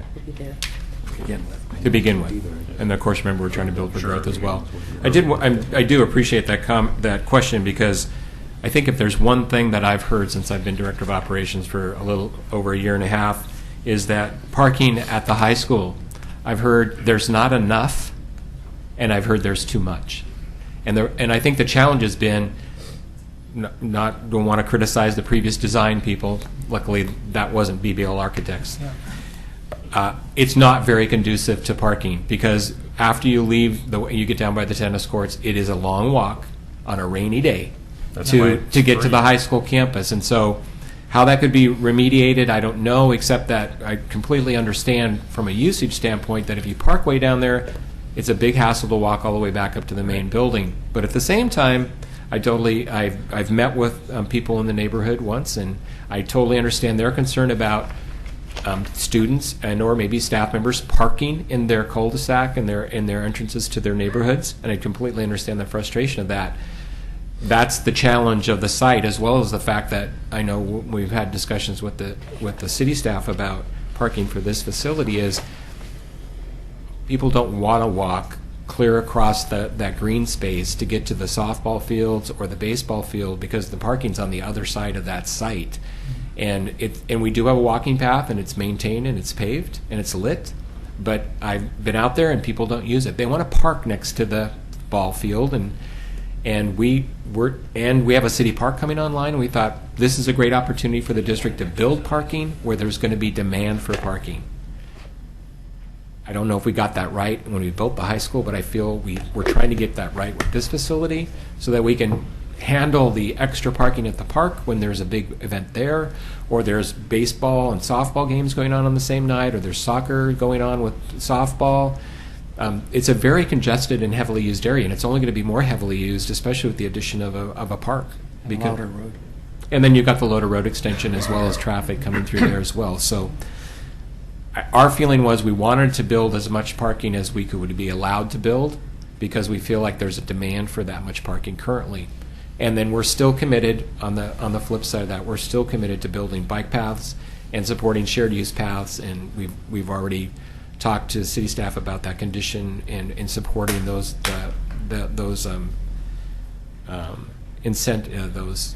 initiatives in the city, because we want to support those, and we want more kids to ride and walk to school as soon as we have safe ways for them to get there. And at the same time, we have big events, and we need people who are going to be driving in from all over the district to see games to be able to park. Well, I think that's where the communication part comes in. I mean, because you know the old saying, we all want to get to heaven, but nobody wants to die. So how do we help the school district facilitate? Don't park in the bike lane. Don't park over here. We don't want to walk, but everybody wants to be right at the shopping center door, but they can't because that's not how they're designed. But I don't know I don't know what the answer is. It's going to take a group effort, like you mentioned before. And you've got to get all hands on deck, the city, the school district, the neighbors, everybody, and say, where can we work together and work efficiently, effectively, but also economically to begin with, to see if there's some easy solutions to take care of some of those pressures. And knowing that some of the issues are maybe a bigger issue, like covered walkways or something, to make it a little bit easier for people to park and walk. I don't know. You get special PE credits for walking the distance. There you go. In the parking lot. There you go. I don't know. Maybe extra points. Yeah. I would just suggest just a observation. Human nature is that people are going to use the path of least resistance, and if it's most convenient to park in the adjacent neighborhood, they will. And I would suggest that just encouraging students to park on campus is not going to be enough. It's going to require a little bit more incentive than that, and perhaps restricted parking in the neighborhood is the best way to accomplish that, because you could easily identify whose cars belong in the neighborhood. We definitely are willing to come to the table and discuss how we can mitigate that within our legal authority. I mean, again, we're a school district, and we're the property owner, and we do have limited tools.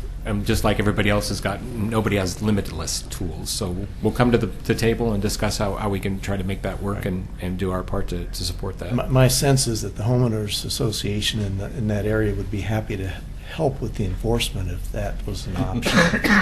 And I don't have any legal jurisdiction over neighborhoods, but I'm definitely willing to help as much as I can. Are there any other questions for the applicant at this time? Is the transportation person going to be chatting about the numbers?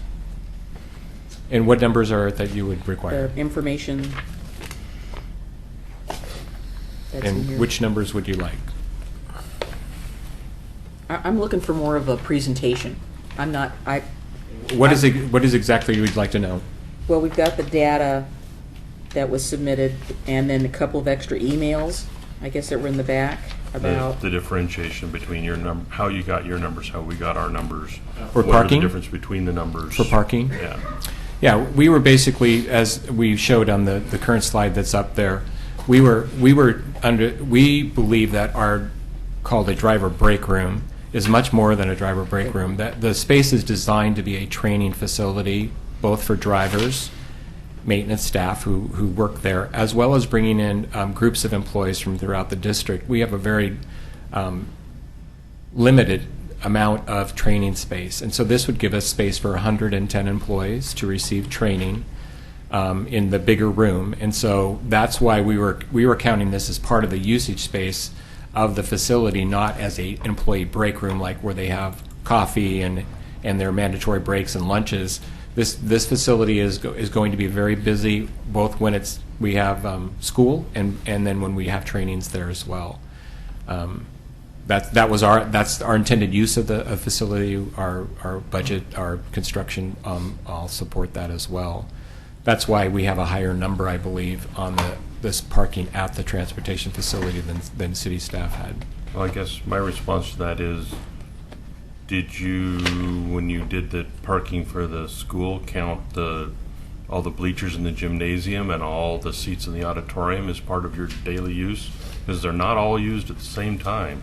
No, but I believe, I'm trying to remember what the code was back in 2001, 2002, 2003. I believe I'm just going to take a wild guess. I think it's based upon the number of students and staff that you're going to have in the school. And you're going to have the same number of drivers and workers at the facility. Right. We don't do district trainings and so forth in the gymnasium or the common spaces of the high school. That's purely for the operation of Oregon City High School. There is a public auditorium. Well, I'm not saying you would do this training there. Mm-hmm. I'm just saying you're treating the meeting space as if it's an occupied space for the purposes of counting parking. But you couldn't count all the bleachers and all the auditorium seats as occupied space for school parking. I see them as identical situations. I see what you're saying. You need to look at maximum occupancy then, or your daily use. Yeah. Yeah. We'll not approach a daily use of over 100. Probably. It's hard to guess. 20 years. Right. Yeah. I'm not asking for the super crystal. Sure. We could, if for example, the Planning Commission approves the minimum number, then the district will have to go back and look at our site plan and decide, can we still make that work or not work? And if we can work, I mean, people will be in the same point of least resistance. If I've got 85 employees, if I've only got 76 spaces, a few of them are going to be parking out on the street. And the more people I hire, because the district's growing, the more people are going to be parking on the street. Flip side of that is, as Commissioner McGriff mentioned, when they're employees, you have a lot more authority on them than when they're students. So you can encourage them to park inside school district property in many ways and policies that you necessarily can't do with students.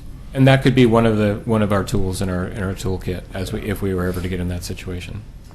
I would also just point out really quickly is if we don't have enough employee parking, that will restrict our ability to allow the park to use our facilities, because we've got to have that reserved then for all the time, most of the time for district use. Yeah. And so that could restrict that a bit. Yeah.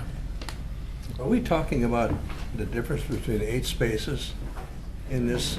No, it's more than that. I believe if you look at the slide that the option 1 or 2, which is the recommendation, the highest number under option 2, option 1 is 124. And option 2 is 104. Right, and then our proposal was 132. Well, that's 8 spaces. That's correct. Or 28. I don't know how you look at it, yeah. The variability is between 28 and 8. 28, yeah. Kelly, would it be possible for you to put a site plan back up again? Because something just came to me. It's been mentioned several times, sorry I'm not close enough, I've got my plan out here, that people don't want to walk. So where can you enter the high school building? Is there only one way you can come in because of security concerns, or can you, so if you're out here, okay, so where am I looking? Okay, is the one, oh, so yeah, go up further, Kelly. No, over, to the building. Okay, so if people are parking there, how can they get into the building from there? There's an entrance right there in that corner. Okay. Mm-hmm. And then there's an entrance over on the main plaza right there. Okay. And then there's another entrance on the gym side right there. So Nothing on the back? just I'm yeah, sure there there was are. that I'm sure there are people entering the back. They're not supposed to be, but it does happen. Those are the three recommended and the 3 open spaces. I mean, where we say that's where you enter the building. So what I'm trying to understand, because I didn't go to school there or anything, So if somebody's having to park in the back 40, wherever that back 40 is. It's right down there where the So you're talking land about is. that back 40. That's the Okay, I back thought you were 40. talking about closer to the building. Oh no, that's pretty close parking, I think. Well, yeah, I but just- but that's the back 40 that gets Okay. problematic. Where it says parking lot number 1 by the tennis courts and stuff I'm seeing back Yes. there? Yes, that's Those are the correct. free spaces. Well, and I'll tell you, there's an anecdote, but truism. Kelly, if you go to the parking that's in front of the building, the little point. Where it Oh, says no, parking lot number up 4? to the point. There you go. I have watched students who are parked there get in their car and drive to the parking lot beside the auditorium while they're, through all the bus traffic and everything else, because they want to be that much closer when they go to their practice.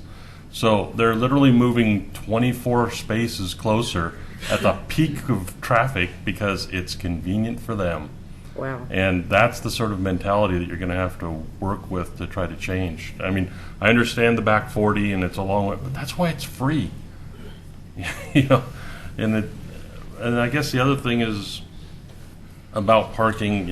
One of your things in 2001 was you're going to have honor student parking and you're going to have hybrid parking lot.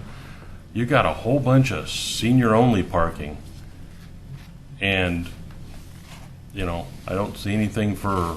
There's a lot of kids driving Priuses or other hybrids, and you definitely have honor students. So, Again, that could be a tool in our toolkit. I can't speak for every teenage driver in Oregon City and every parent who's got one, except that trying to understand them sometimes is difficult. yeah, I mean, whether like they're I said, driving when or not. when I watch those kids drive from one side of the parking lot to the other Yeah. for 20 spaces, and they're on a sports team. And the only defense I could make is that area where they are moving to. That is the area where we drop off sports teams late at night. It could be that they don't want to walk all the way out into the regular parking lot, but This is I'm just everyday grabbing at practice. something. Just Yeah. grabbing at Okay. something. All right. Thanks for that. That just gives me a better Yeah. idea of how you get into the building, because the only time I've been there, the many times I've gone in the front door, that's Yeah. where I. Correct. Yeah, almost everybody comes up parking lot 1 if they park in free parking around the ROTC building and construction, and then they go in the DE DE wing. wing. That's correct. Okay. Which That's it very looks helpful. like it's a lot of space, but it's 150 yards. It's not that much far in the parking Chair lot. Kidwell, Okay. we're going on 2 hours. Yes, Can we so- please try to? I'm sorry, Get Tony. out This this week. this is If we just can- really complicated. Yeah. It's. I understand, but it's- we have time limits. We Yeah. have people So here let- who'd like to speak. Let's move on. I think we've exhausted this. Yeah. I'm getting exhausted. So if we can go ahead and open the public Thanks. hearing, this would be a good time to do that. Kelly, do we have cards? So there's something in there on the TDM that you just from Lancaster.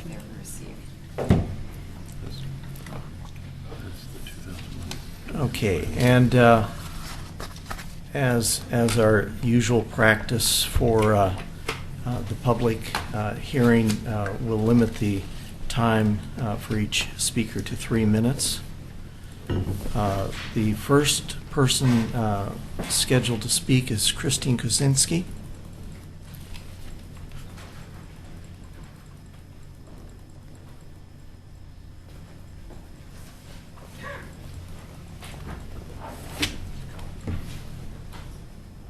This one.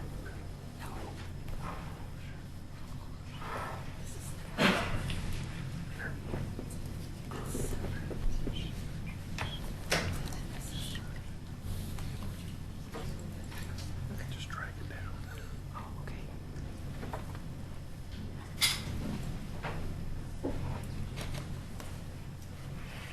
Thank you. Christine Kaczynski. I live in unincorporated Clackamas County, and I actually submitted 2 comment cards because I'm here in behalf of the hamlet of Beaver Creek. They have, the board voted unanimously to draft a letter, and they've asked me to deliver it to you tonight. So And there's will a you be copy, sp- I believe. Will you be speaking twice then, once as a personal citizen and then once as? No, I'm just speaking for myself tonight. So she's just acknowledging that she's also Delivered here. a letter.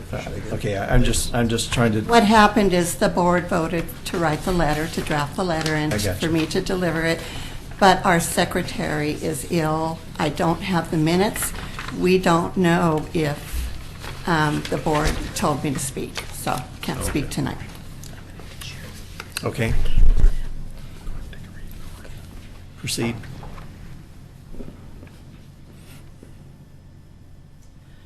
There has been much talk and testimony given about the constraints that the large amount of development will put upon Beaver Creek Road. Just recently, Commissioner Polly questioned city staff by asking, explain why the Beaver Creek Highway 213 intersection is exempt. After a lengthy explanation, staff stated, that's why if we didn't exempt the Beaver Creek Highway 213 intersection until we came up with alternative mobility standards, essentially you would have a failure in place and no development. For years, the intersection of Beaver Creek and Highway 213 has been failing, and for years the city continues to exempt the intersection from traffic studies. The intersection has been exempted for the Beaver Creek Myers Live-Work apartments. It's now being exempted for the new bus barn. Will it also be exempted for the enterprise zone and the plethora of development that's being proposed on the old bus barn? This heavily traveled intersection is being exempted by the city time and again. You just continue to kick the can down the road while the transportation system is failing around us. I've given you some current road counts to show you that they're going up, and there just doesn't seem to be a good way to deal with getting cars down to the transportation system. The question here is, are you building another Sunnyside Road, which can't be achieved here in the Hilltop area due to topography?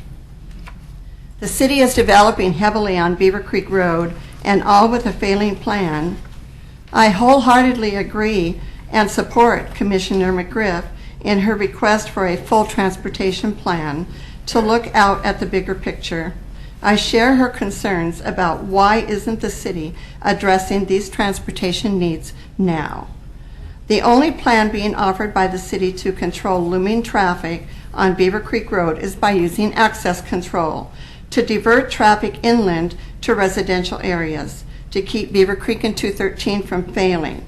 Have you told the people on Thayer Road, on Maple Lane, in Walnut Grove, in Crabtree Terrace, about the large amounts of traffic you are planning to put down their small streets where people walk and children play?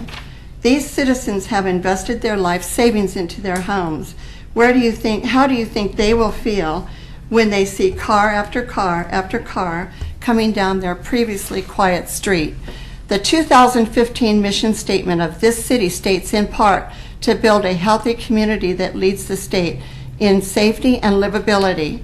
Are you keeping these promises in mind when approving development after development, when you consistently exempt Beaver Creek Road and Highway 213, when you propose to use access control to keep Beaver Creek and 213 from failure, and when you plan to divert large amounts of traffic down residential streets, placing citizens and children in harm's way? Thank you. Thank you. The next person to speak is Joyce Gifford.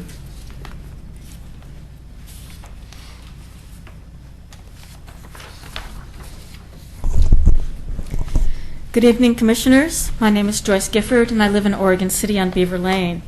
I am also a part-time employee at the school district. I think that this location that we're considering for the transportation facility is a perfect location for the school district, and I wholeheartedly agree with the plan, although there are some caveats to that. The tree mitigation, especially that Ms. McGriff brought forward, I really hope that this commission considers that the entire facility be the construction site and those additional 1,100 trees be planted elsewhere. And we did hear from the district. Wes did mention that the district is committed to that mitigation of those trees, and I'm really sorry to see those trees go. Although right across that street is going to be a new park when the city can find the funding to do that, and I do sit on the Parks and Recreation Advisory Committee for the city, and I'm excited about the cooperation between the school district and the city for that park. The additional parking that will be available after hours for use in the park and on weekends, hopefully that can be a benefit to both of us. My concern is about that extension of Myers Road is only going to be a partial extension. And when that partial extension is built, it will basically be a driveway into the transportation facility for the school district until that road is completely built all the way over to Highway 213. And until that extension is built completely over to Highway 213, it's going to put greater traffic impact over on High School Avenue and into the local little neighborhoods. Also, the Loader Road that's in the plans to be built at some point, that Loader Road extension. But when is that going to be? Is that 5 years down the road, 10 years down the road? There is a real concern for traffic in that area.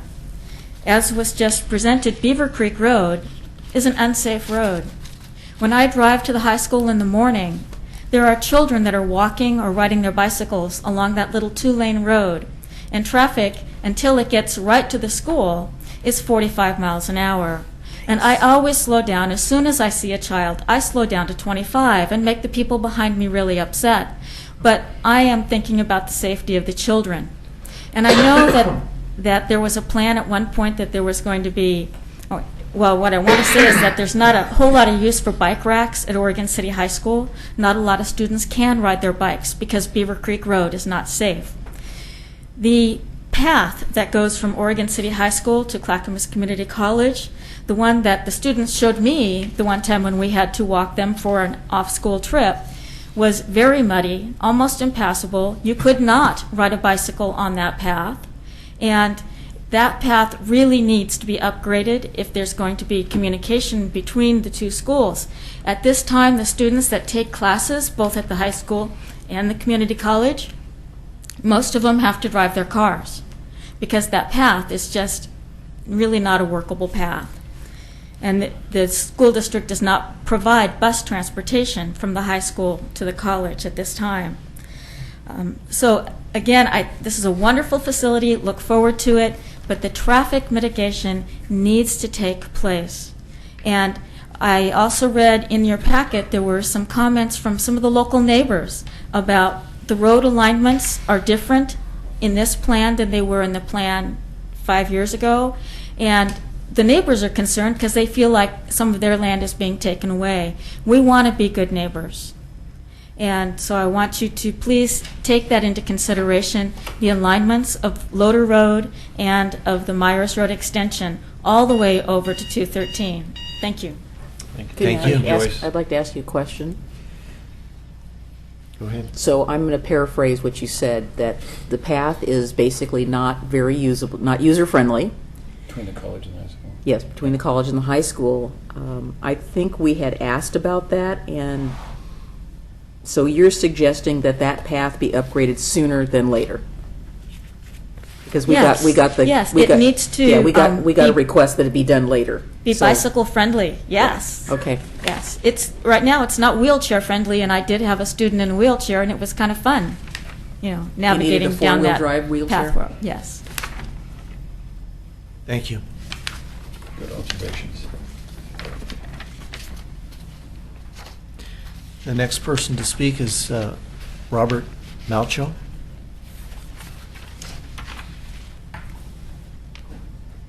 He gets a little bit longer because he's a neighborhood person.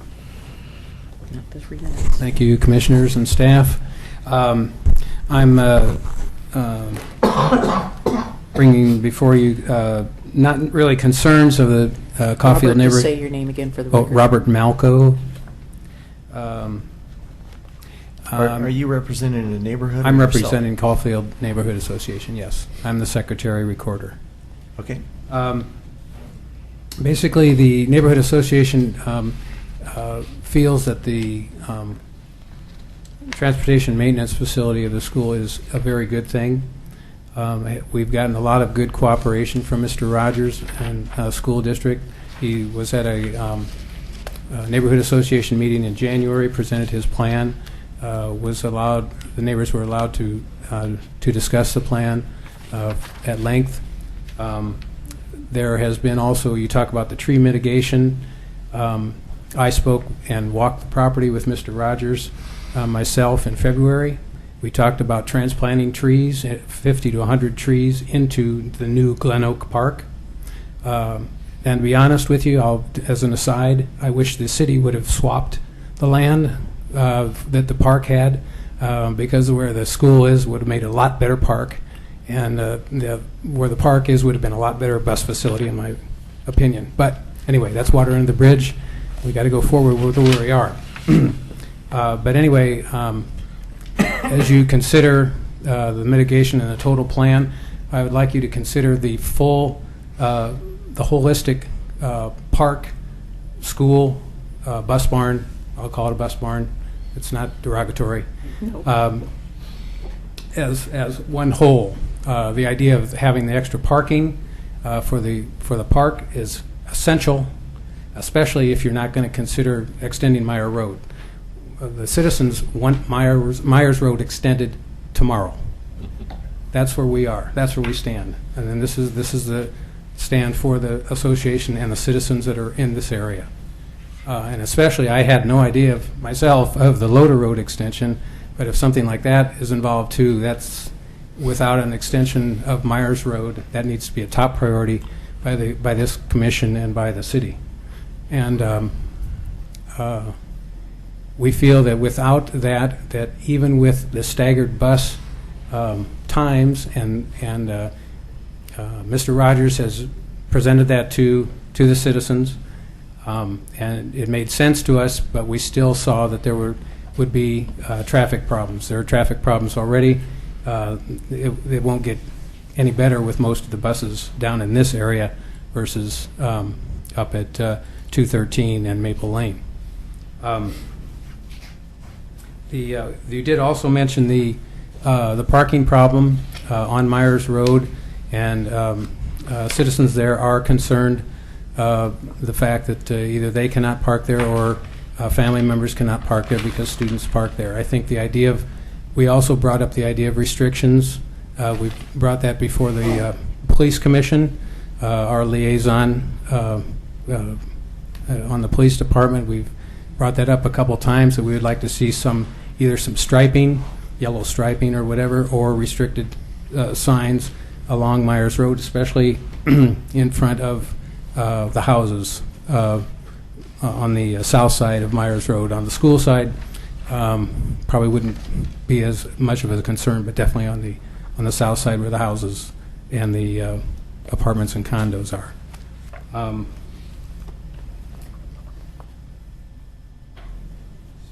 Is there a bike lane on both sides of Myers Road?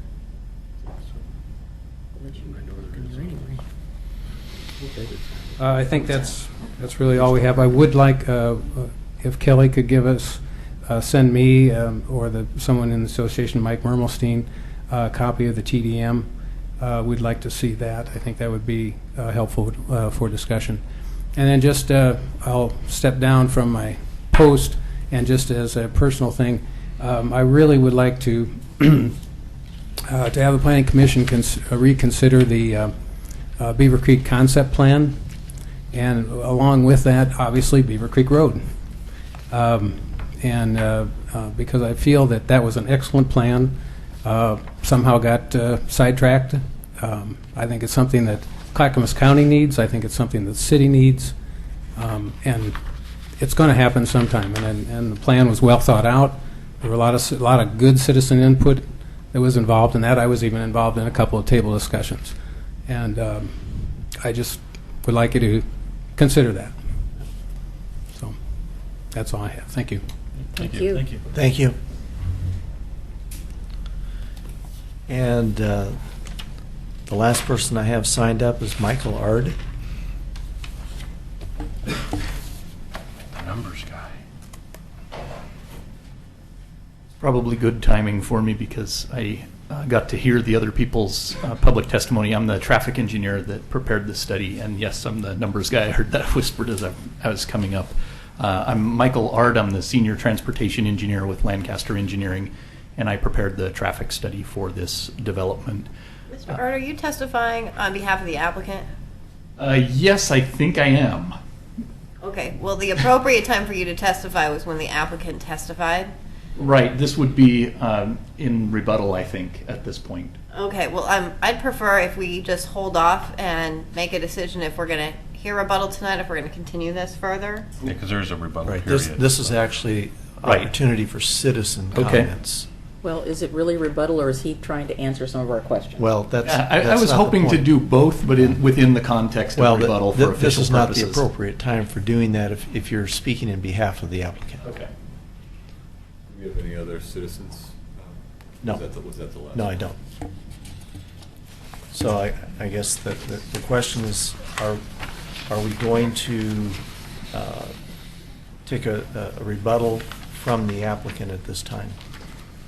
I would like to have the answer to some of the questions that we've had, but I'm not prepared to hear rebuttal, if there's a way to separate it. So the format. Sure, you can accept other questions. You can take other testimony. The point is that it's a testimony. The answer to the question is going to be new evidence. Yeah, that's what I was. That's my concern. Then there's a concern that folks may want to respond to that new evidence. And rebuttal is supposed to be limited to Right. issues that have already been raised. Yeah, that's why I'm not. So, This wouldn't be new evidence, this would be material that's already been introduced in the materials I've provided. Okay. Guys, Well, we can, the applicant has an opportunity at this point for rebuttal, so we can. I'm not interested in hearing the rebuttal. I'm interested in hearing some of the answers to, because he said Well, he. it sounds like they're going to be one and the same. Are they because going to be one and the same? It sounds like they are, and I think that if you all want to give the applicant a certain amount of time to use as they wish, that's your prerogative.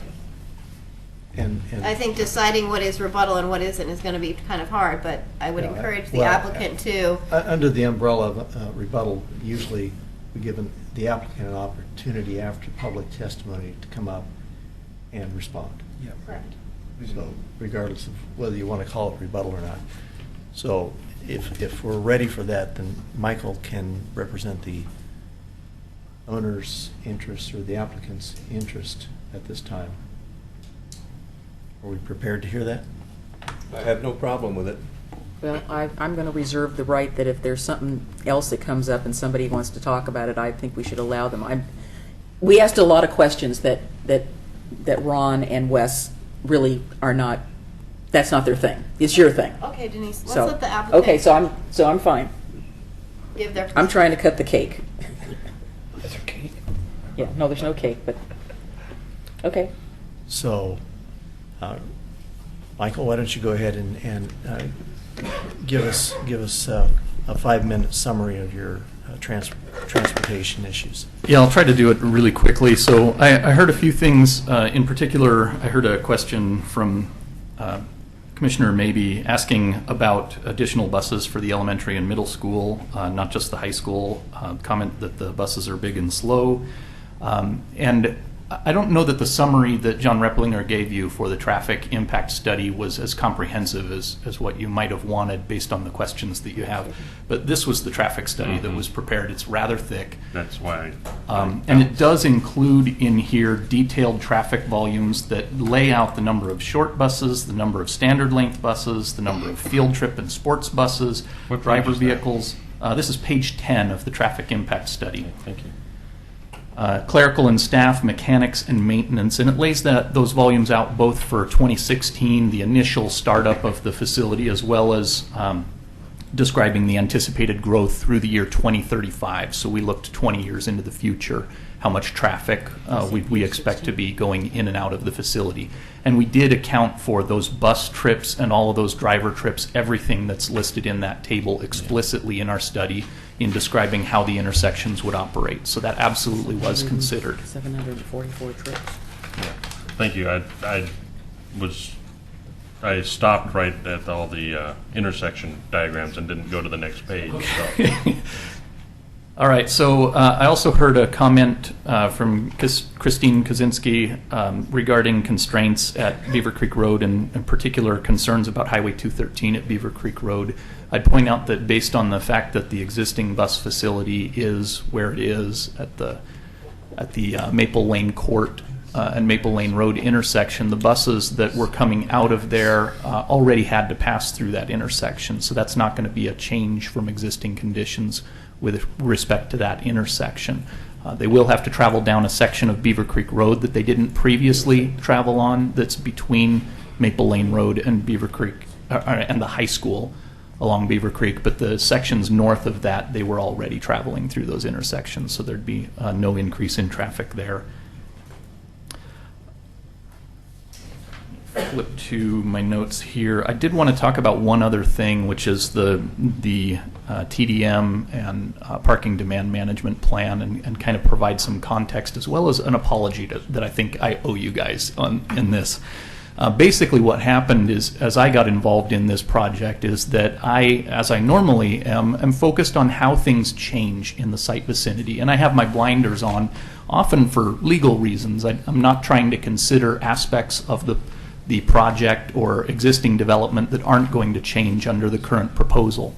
So when the proposal was brought to me, it was with regard to this transportation maintenance facility and not with respect to the campus as a whole. So when I did my study, it was how is this facility going to change the picture from what's out there today?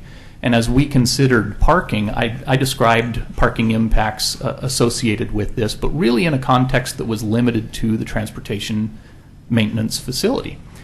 As we got further down the road, it became apparent that clearly there were some concerns about the existing operation of the high school, and that in fact this was a master plan that really could consider some of those larger questions.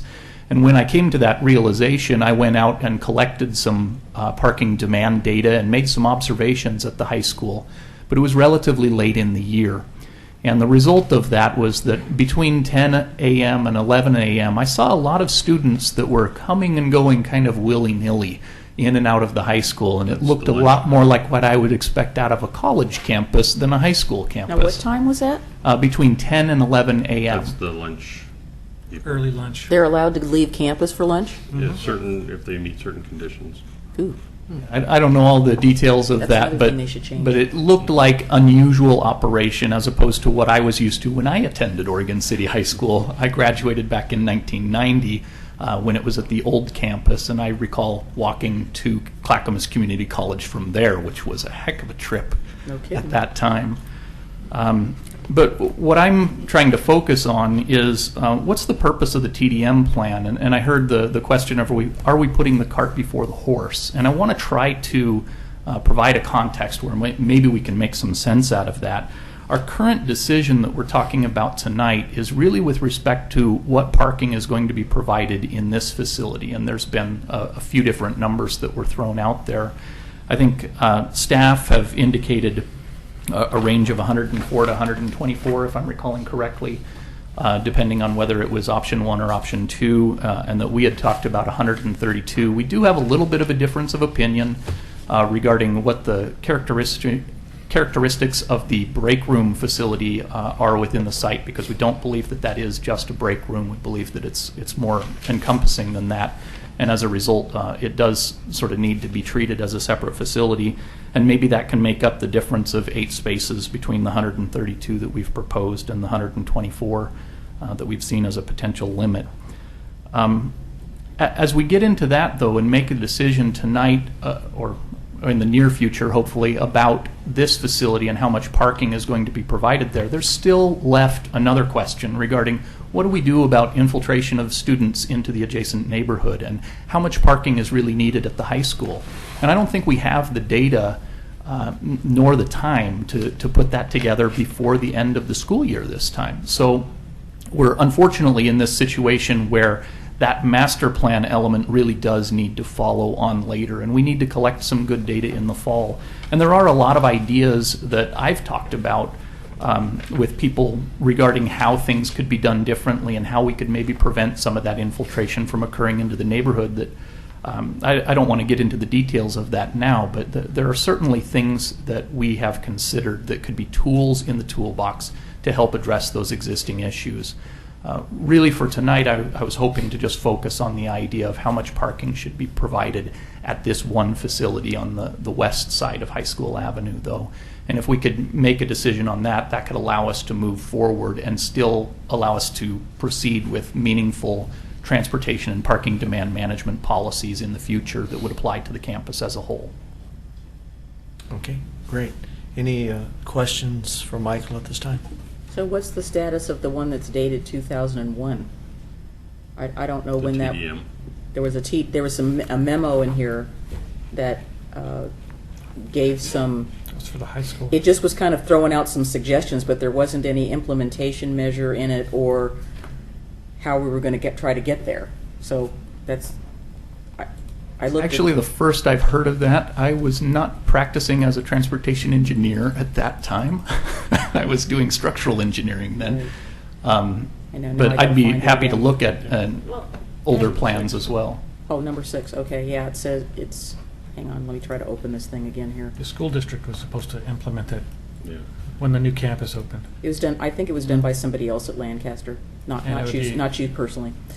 Yeah, and then I think they were going to relegate that to a part-time faculty member to sort of run that program, according to this last little executive summary in the back of the TDM. Yeah, Well, there's definitely been changes over the years in terms of what transportation demand management plan should include and what those strategies should include. So certainly over the last 15 years, I think we've got more that we can bring to bear in making a good plan than what we may have had at that time. Yeah, It would be interesting to review the ideas that were Yeah, it says contained there. June 4th, 2001, but it just kind of says, here's what we should do, but there's no,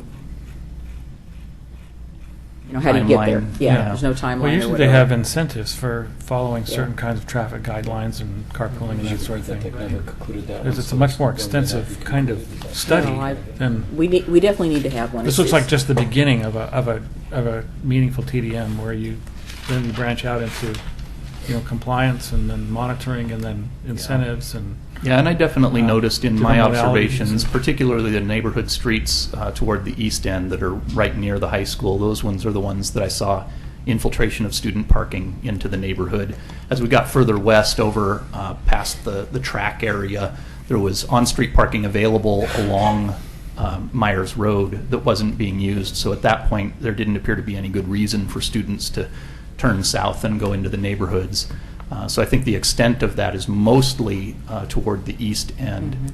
But Well, again, as you move forward with the transportation studies in a holistic manner, there's two things that have changed significantly since the high school was built. One is all of the parking, or all of the housing that's directly south of the high school wasn't there at that time.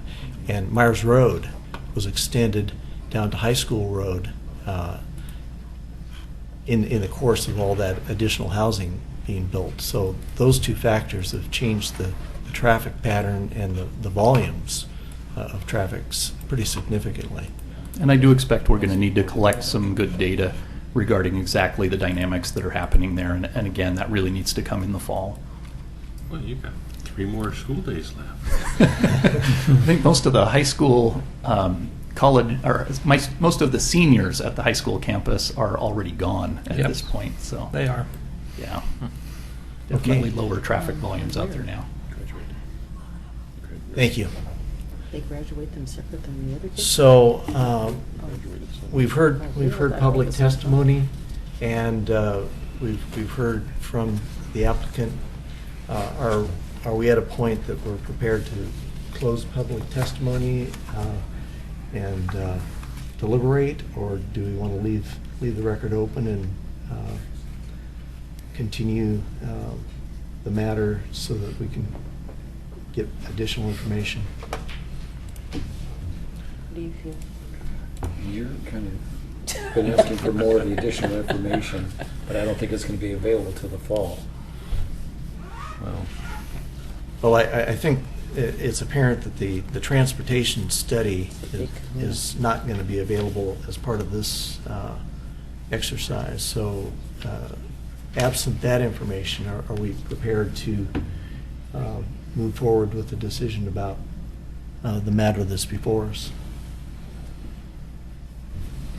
I'm not, but We have a- that's just me. We have a consensus? No, I'm not consenting. So, no, you're Sorry. not ready. No, You're I'm not. I'm not. Just, What questions do you have? let me count the ways. No, I'm not going into it now. I just need to kind of digest all this stuff. I appreciate Kelly suggesting making some changes to several of the conditions in light of some of the information, and I think I just need to get a better understanding of how we can help them move forward but still get the answers that we need with regard to the TDM. And I'm trying to figure out how to juggle that, and I may need to think this out some more and then get back to Carrie, because I'm just having a hard time with it right now. I can't. Well, I think- There's just a lot of information that's just going in my head right now. Well, Denise, let me just ask you this. With the proposed conditions of approval, what is lacking in the proposed conditions of approval that you don't feel have addressed your questions or your concerns?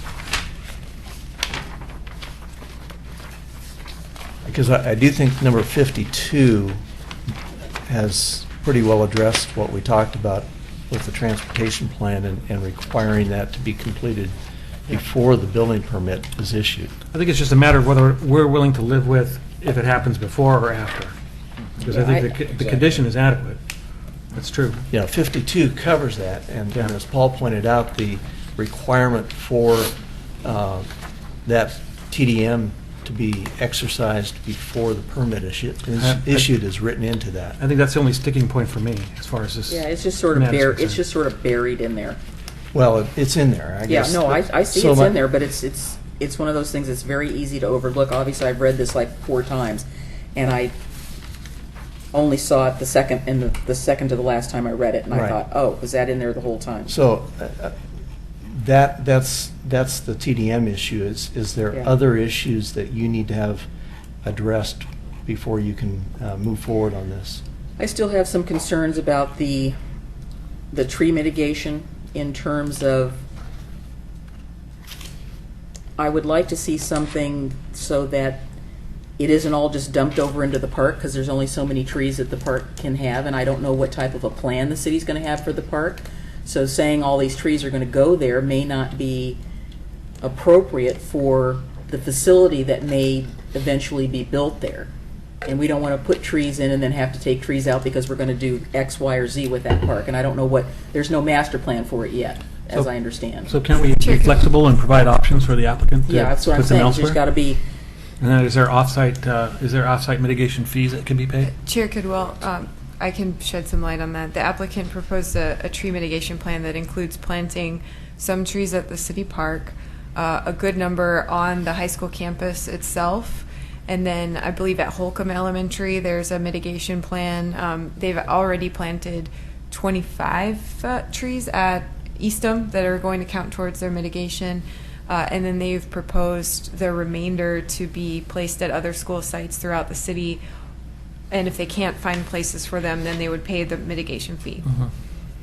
So they're looking at mitigating the trees at numerous sites, Correct. Schools and parks. Correct. And that's How many the, trees are we talking about? thank you. It could Is- be north of 800, depending on the final tree plan. Is that a number we have to incorporate into the conditions of approval, so we got it on the record?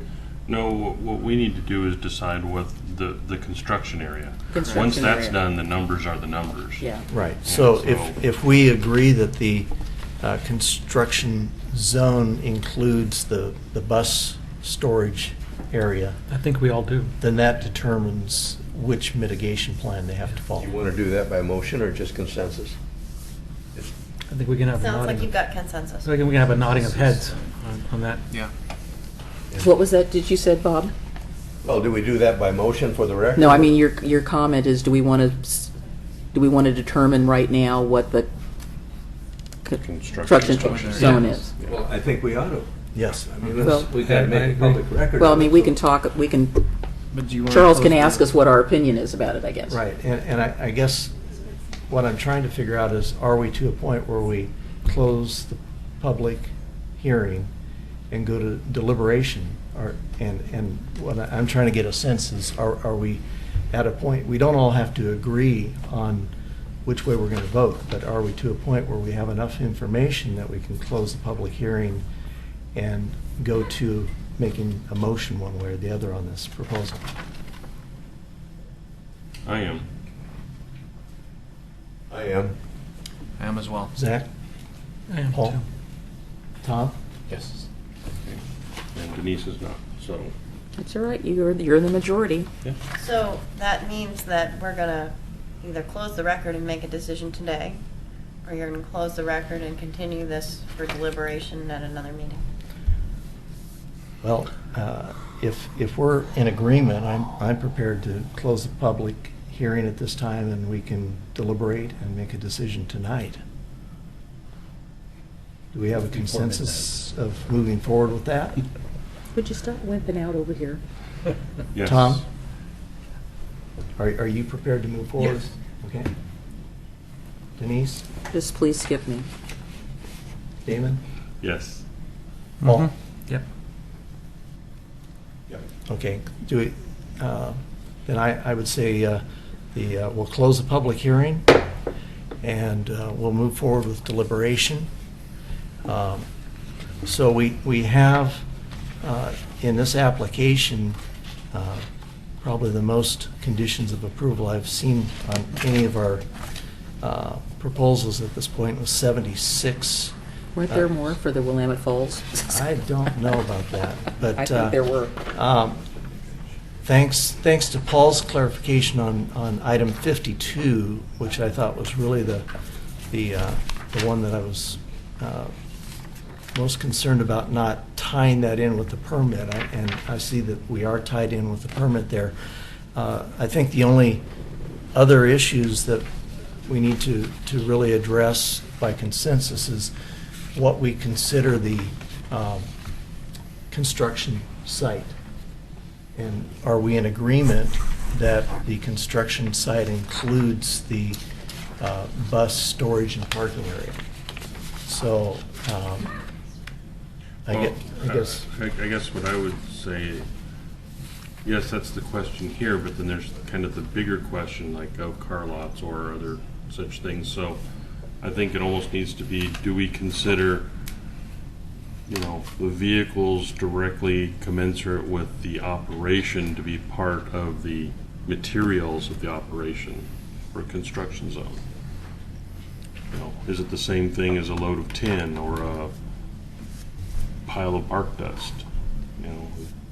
Because without the vehicles, there is no operation. Just like Right. without the cars, there's no car lot. Without the buses, there's no bus barn. Right. Well, if whatever. you're So- manufacturing refrigerators and you're storing your materials to manufacture them, you can't manufacture them without the materials, so Right. it's the same thing. Right, and so I think that's the statement we need to make, so that there's a global thing for planning to go forward with. And So I guess the question, what you just said is that the space for storage and parking of the bus vehicles is the equivalent of storage of the raw materials for any other business operation or manufacturing operation.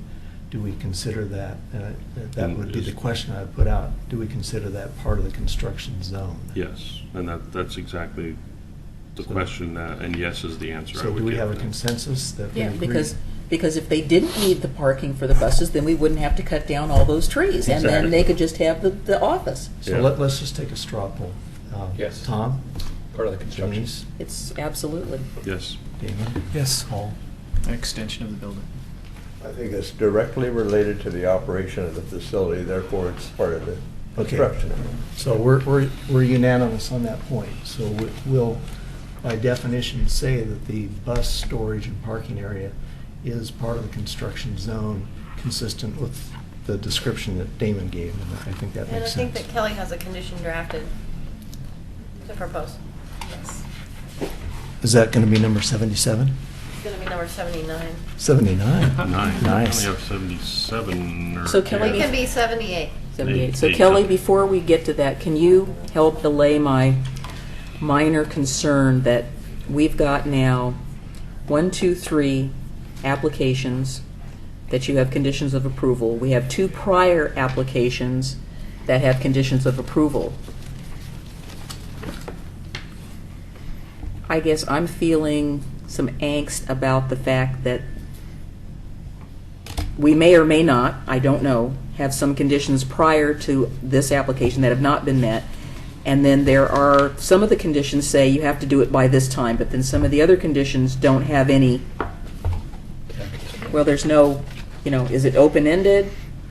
Are we going to do it here or how or there? I don't want to, in my next 3 years of planning commission come back with another application from this school district or somebody else, and we find out that through your hard work that we don't have conditions of approval that have been met prior. I don't want to do that. I don't want to see that again. I want to make sure that we have assurances, you have assurances, whoever's going to be here, that we're doing what we're supposed to be doing.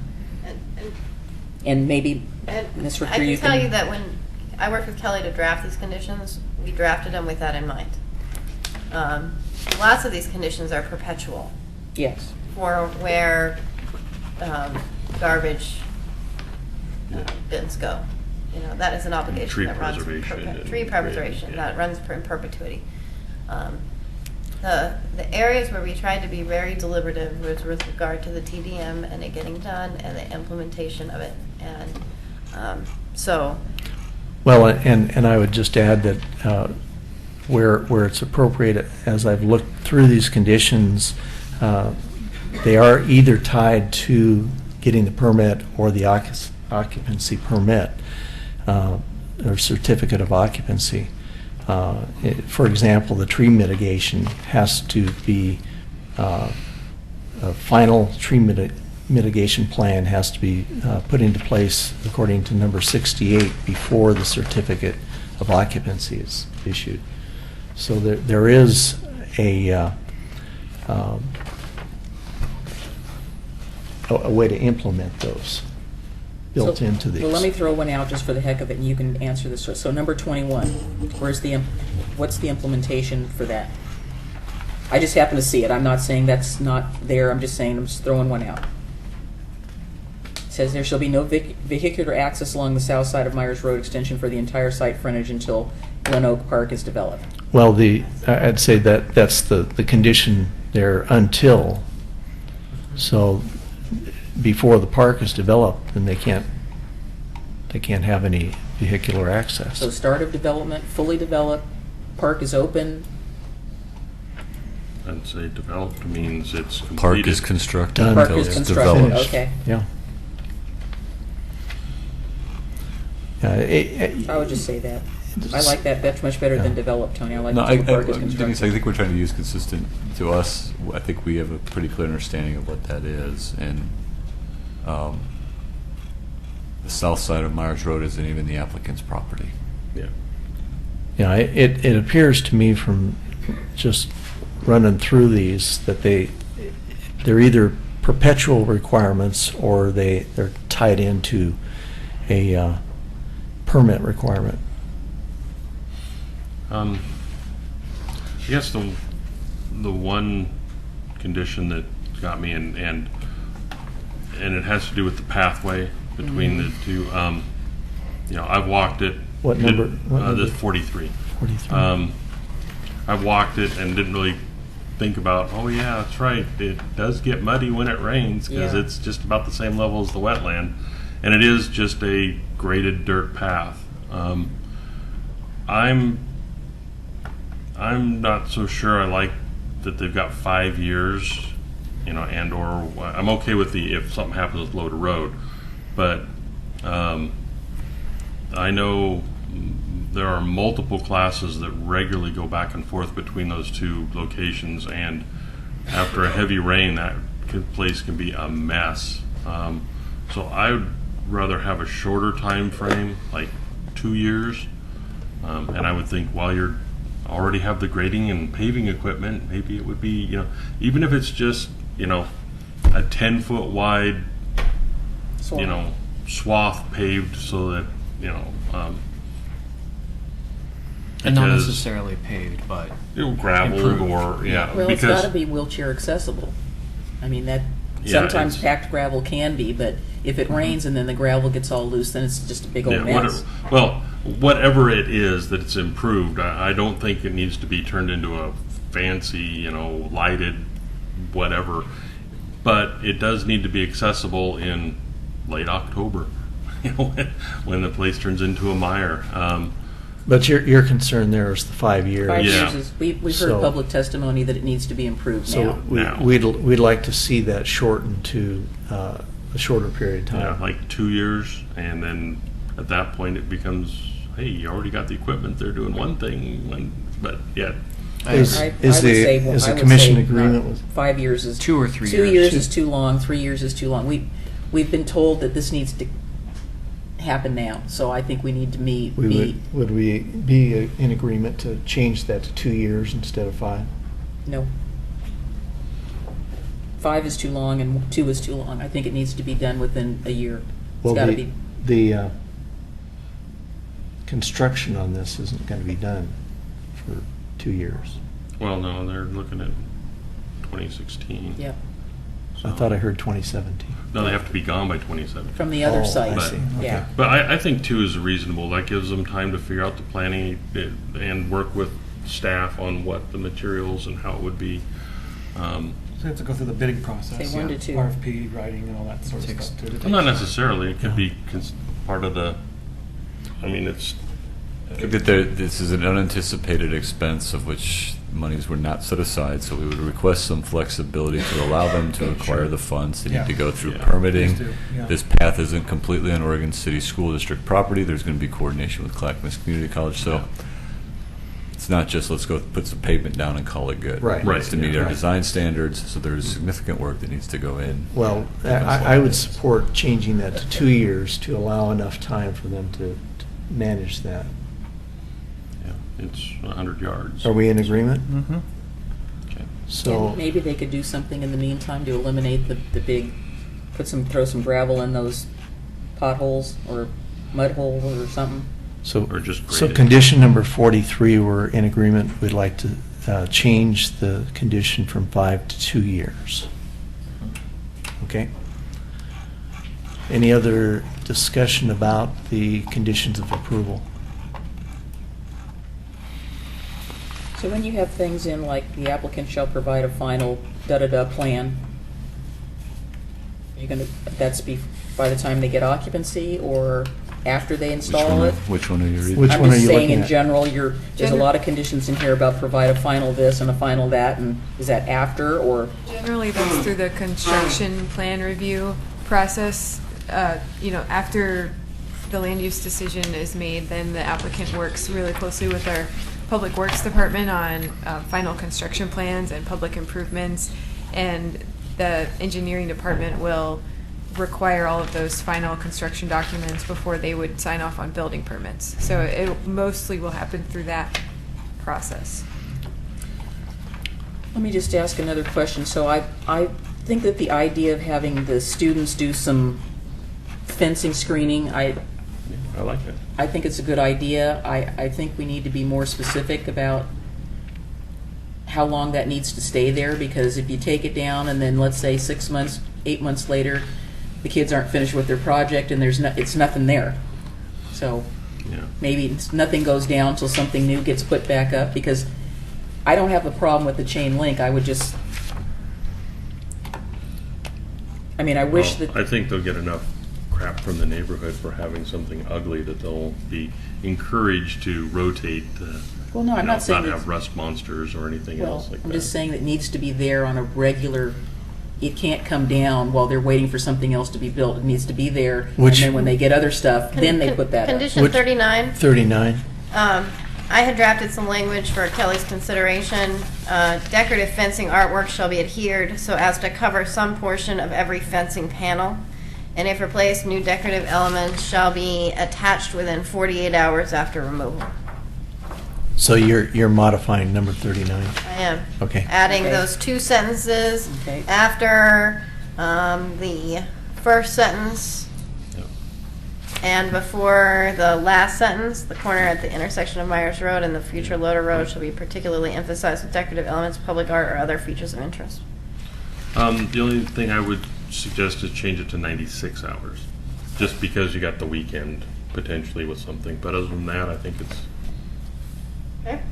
Okay, I agree with that. And then we had the question about the parking. Are we going with option 1, 2, 2 or 3. or 3? And I think this falls under condition 51.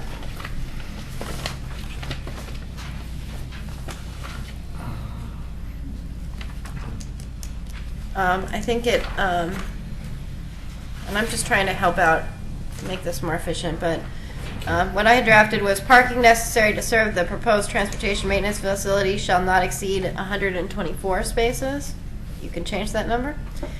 And total campus-wide parking, including the transportation facility, shall not exceed 1,107 spaces. That's 51?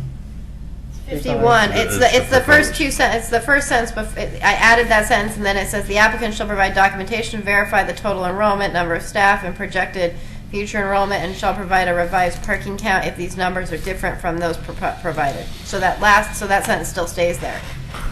But before that, there's a cap. Yeah. The first question I have is planning okay with the Hillsborough method? I mean, is that, and do you have an issue with that as an acceptable? Because it's kind of, it was a gray area, and You don't have a standard. It's a standard that's acknowledged and Okay. it's reasonable. Right, that was the first question, is you're okay with adopting that as a, okay. And then people will follow us in the future.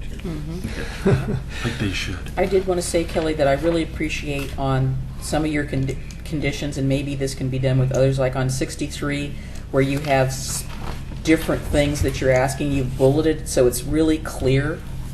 I'm hoping you can do that on 52, because there's just too much verbiage there, and like I said, I missed it the first time when I read through, because it was like, okay, da-da-da-da-da-da, I'm trying to read. So if it's Right. Well, just, it would be nice if that number 52 was written similar to number 49, where it says prior to issuance of building Yeah. permits. So it's and clear up front. Then went on from there, so it wasn't buried in the middle of yeah, that that's why I was saying it paragraph. wasn't clear to me when I read it, because it was buried in the middle.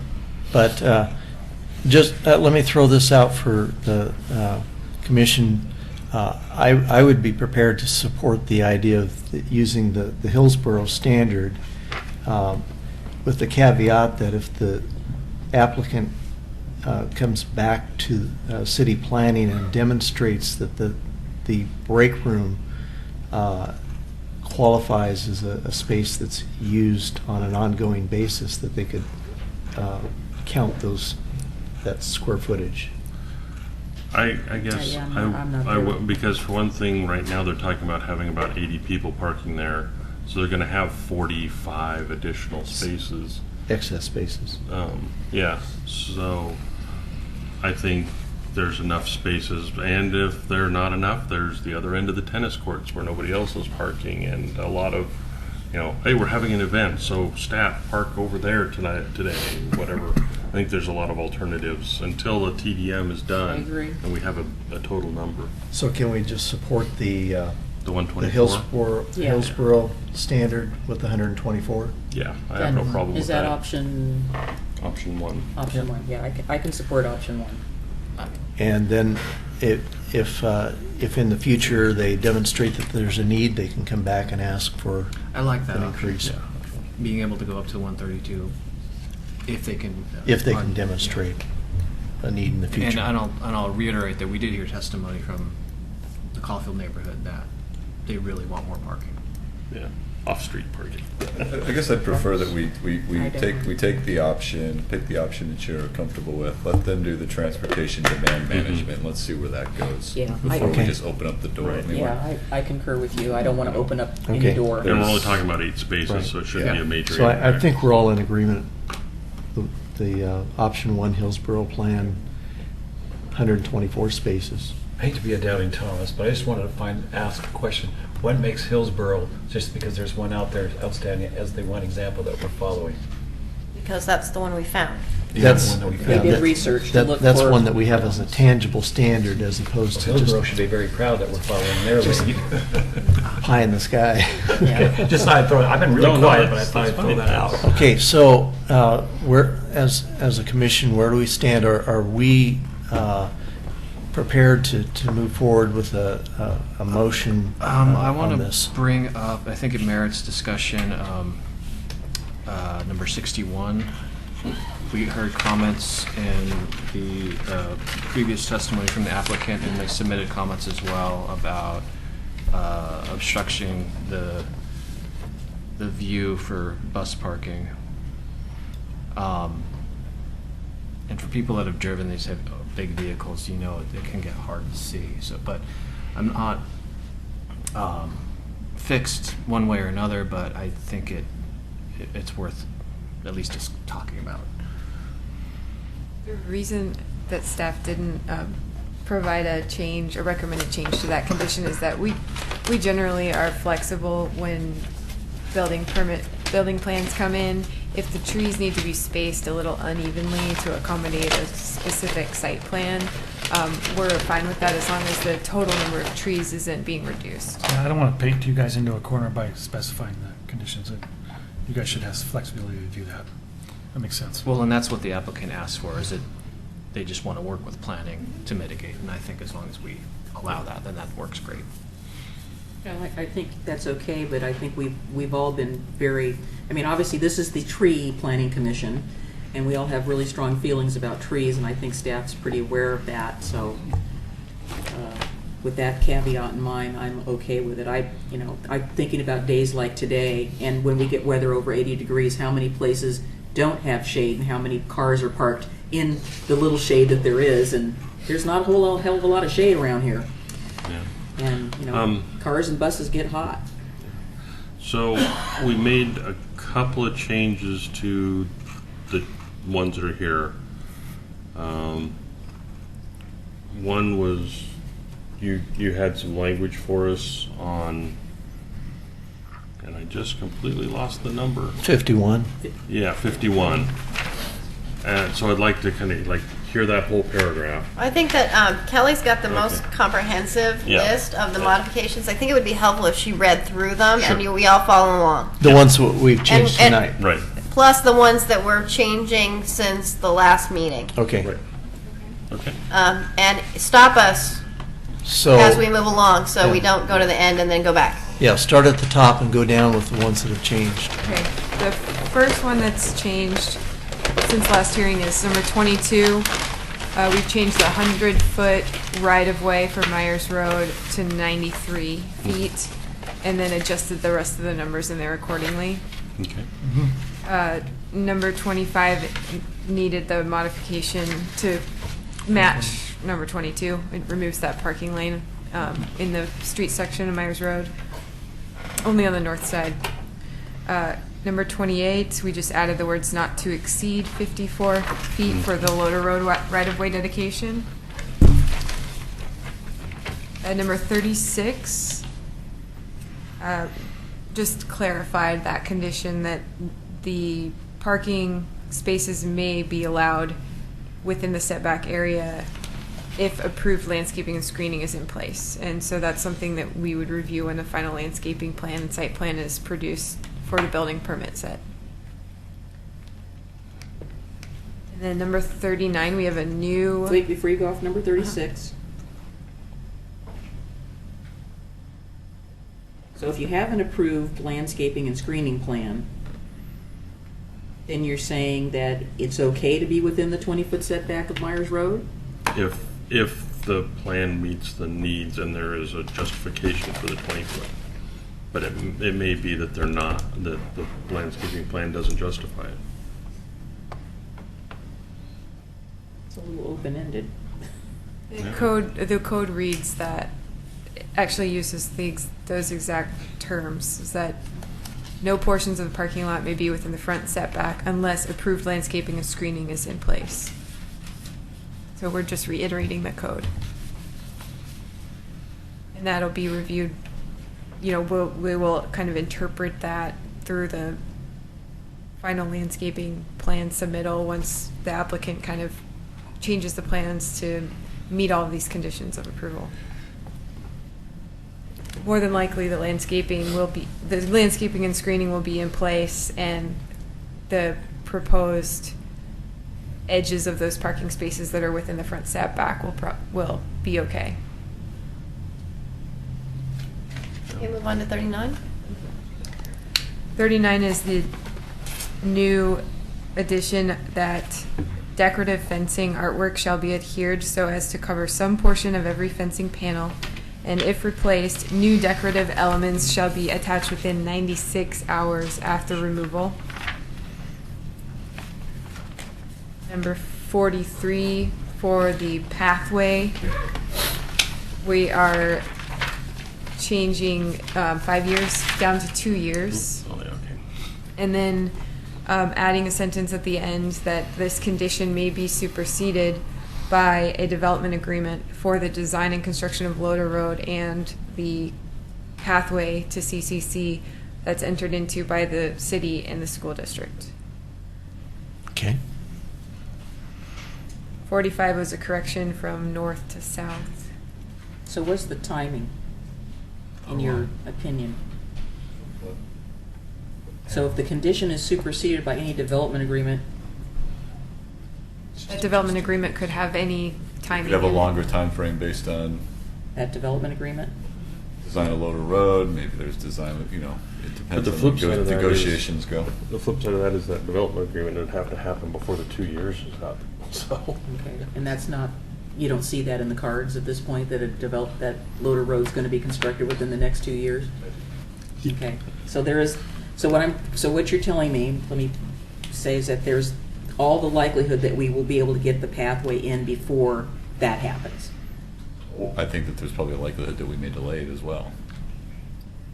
That we may determine that it's, as we design Loader Road and Myers Road with some of the bike improvements that are necessary, is it better to do that project as one larger project? And that's something that we're going to discuss in terms of a development agreement. Okay, so let me be devil's advocate. So that could mean that we're not going to get any path at this point. The path is going to stay the big mess that it is right now, according to the public testimony. Correct. Until either we come to an agreement on improvements and a timeline to accomplish that supersedes the 2 years. The intent is to improve the path. It's the timing that's the issue. Right. And what's the best way to do that? Yeah, that's what I'm saying. The intent is to improve the path. I understand about the development agreement, but if it just wipes out the idea that we're going to get a path, and that, then why are we changing it from 2 years from 5 years to 2 years? Well, I'm trying to get some assurance that that we can possibly get something in regardless. That's what you're saying. It's something you don't think is going to happen. I said that. I know. That's what I'm saying. They would need to have an agreement In 2 on years. the development Yeah. before 2 years to avoid having to put the path in. Yeah, there'd have to be a So signed something's agreement going to happen between in 2 multiple. years. Something. Either the path's going to be improved, or there's going to be a development agreement prescribing when the path or something else will be built. Yeah. And that's- That will be one of the two options. And I'm okay with the 2 years. I think we'll get more of a path than we'll get a Loader Road pushback. agreement? Yeah. Okay. I'm holding you to that. Okay. Kelly? I'm the one who got to walk it. Go ahead, Kelly. Thanks. Number 51, we're adding a sentence at the beginning to say, parking to serve the proposed transportation maintenance facility shall not exceed 124 spaces, and total campus-wide parking, including the transportation facility, shall not exceed 1,107 spaces. Don't they already exceed that amount of spaces? No. They're at 1,038, and then when you add... Okay. No, I thought there were like 12 something, but that was one of their original calculations. Okay, go ahead. And actually, so the 1,107 is at the end of the master plan period, after they add landscaping to their existing parking lots at the high school to reduce, they're proposing to reduce the number of spaces at the high school. And so 1,107 would be at the end of the master plan period, so it can add that language in there as well. That's fine, yeah. So it's clear.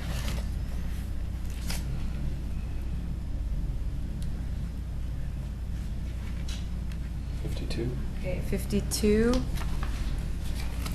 We're adding the sentence, the TDM plan shall collect data on TDM plan shall collect data on travel modes and parking and shall set performance targets that contain actionable recommendations for the school district and identify an implementation plan. And you're going to move the phrase prior to issuance of building permits to the beginning of that paragraph. The scope of work is required prior to issuance of building permits, but the plan isn't required prior to issuance. That's how it's worded now. Do you want to change that? Well, I think we have some concerns with the timing and the data, so we're in a situation where they're going to need building permits prior to good data being available. So that's why we asked for a scope of work and a surety put up, so that we can make sure that we get. Well, we can revise the, I mean, I think everyone gets that, but we can revise the first sentence to say, prior to issuance of building permits, the applicant shall present a TDM scope of work and contract for the city staff approval Yes. prior to issuance of building permits. Yes. Or post a performance guarantee for such a study prior to issuance of building permits. So that will be the first sentence. Yes. Yeah. Not changing the intent, just the content. Yeah, just, we'd like to have that sentence structured so that it says prior to the issuance of building permits. Clearly. Clearly.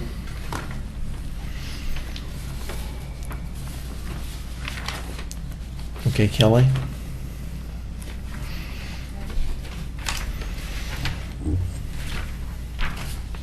Number 64, just clarifying that the, we're talking about the proposed street tree species. And 77, we've added the condition from the fire district for a fire access and water supply plan. And then 78 you should delete. So yes, 79, yeah, 79 becomes 78. Right. Well, We're the ours only stop two at that have this. 77. Yeah. I So understand. 78 is the bus storage area is interpreted to be within the construction area, and as a result, the required mitigation tree planting resulting from the bus parking storage area shall be calculated accordingly. Yep. Okay. So, do we have a motion regarding this? Do you need the full wording? Are we going to get the revised conditions before we have the final vote on them? These are the revised conditions. She just went through. Yeah, I know she did, but I don't have them in front of me written down. I don't. But we just heard them all. Two. Yes, I heard it. Isn't that enough? No. Quick, go take. I'm ready to make the. I move that we approve revised planning file CP 1403, DP 1404, NR 1410. I second it. With conditions as. With conditions as revised. Yes.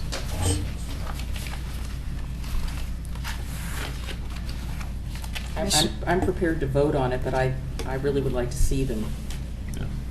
after they're all written out, as we revise them. Well, I think for the record, we can get a copy of those. The only two that actually changed from this document here, the ones you. There's you more worked than on, that. Right? A couple. Everything else is the same as what's right here. Oh, there's five of them, I think. Yeah. Scrivener's error, sorry. So I heard a motion. Did I hear a second? Call for the question. I second it. Okay. Call for the question? Commissioner Mahoney? Aye. Commissioner Henkin? Aye. Commissioner Espy? Aye. Commissioner Kidwell? Aye. Commissioner Maybe? Aye. Commissioner McGriff? I, as I previously stated. Commissioner Guile? Aye. Okay, we are unanimous in approval. Thank you all for your participation. Go build your barn and fix your path. And what? Fix Fix the your path. path. Yes, Fix the please. path. Build your barn. and So, fix He said something that started with A. Tony, do we have any communications? I don't at this point. Okay. Do we have any communications, Tony? No, I do not. No communications. it. Well, the governor was here. So I would say we're adjourned. Yeah.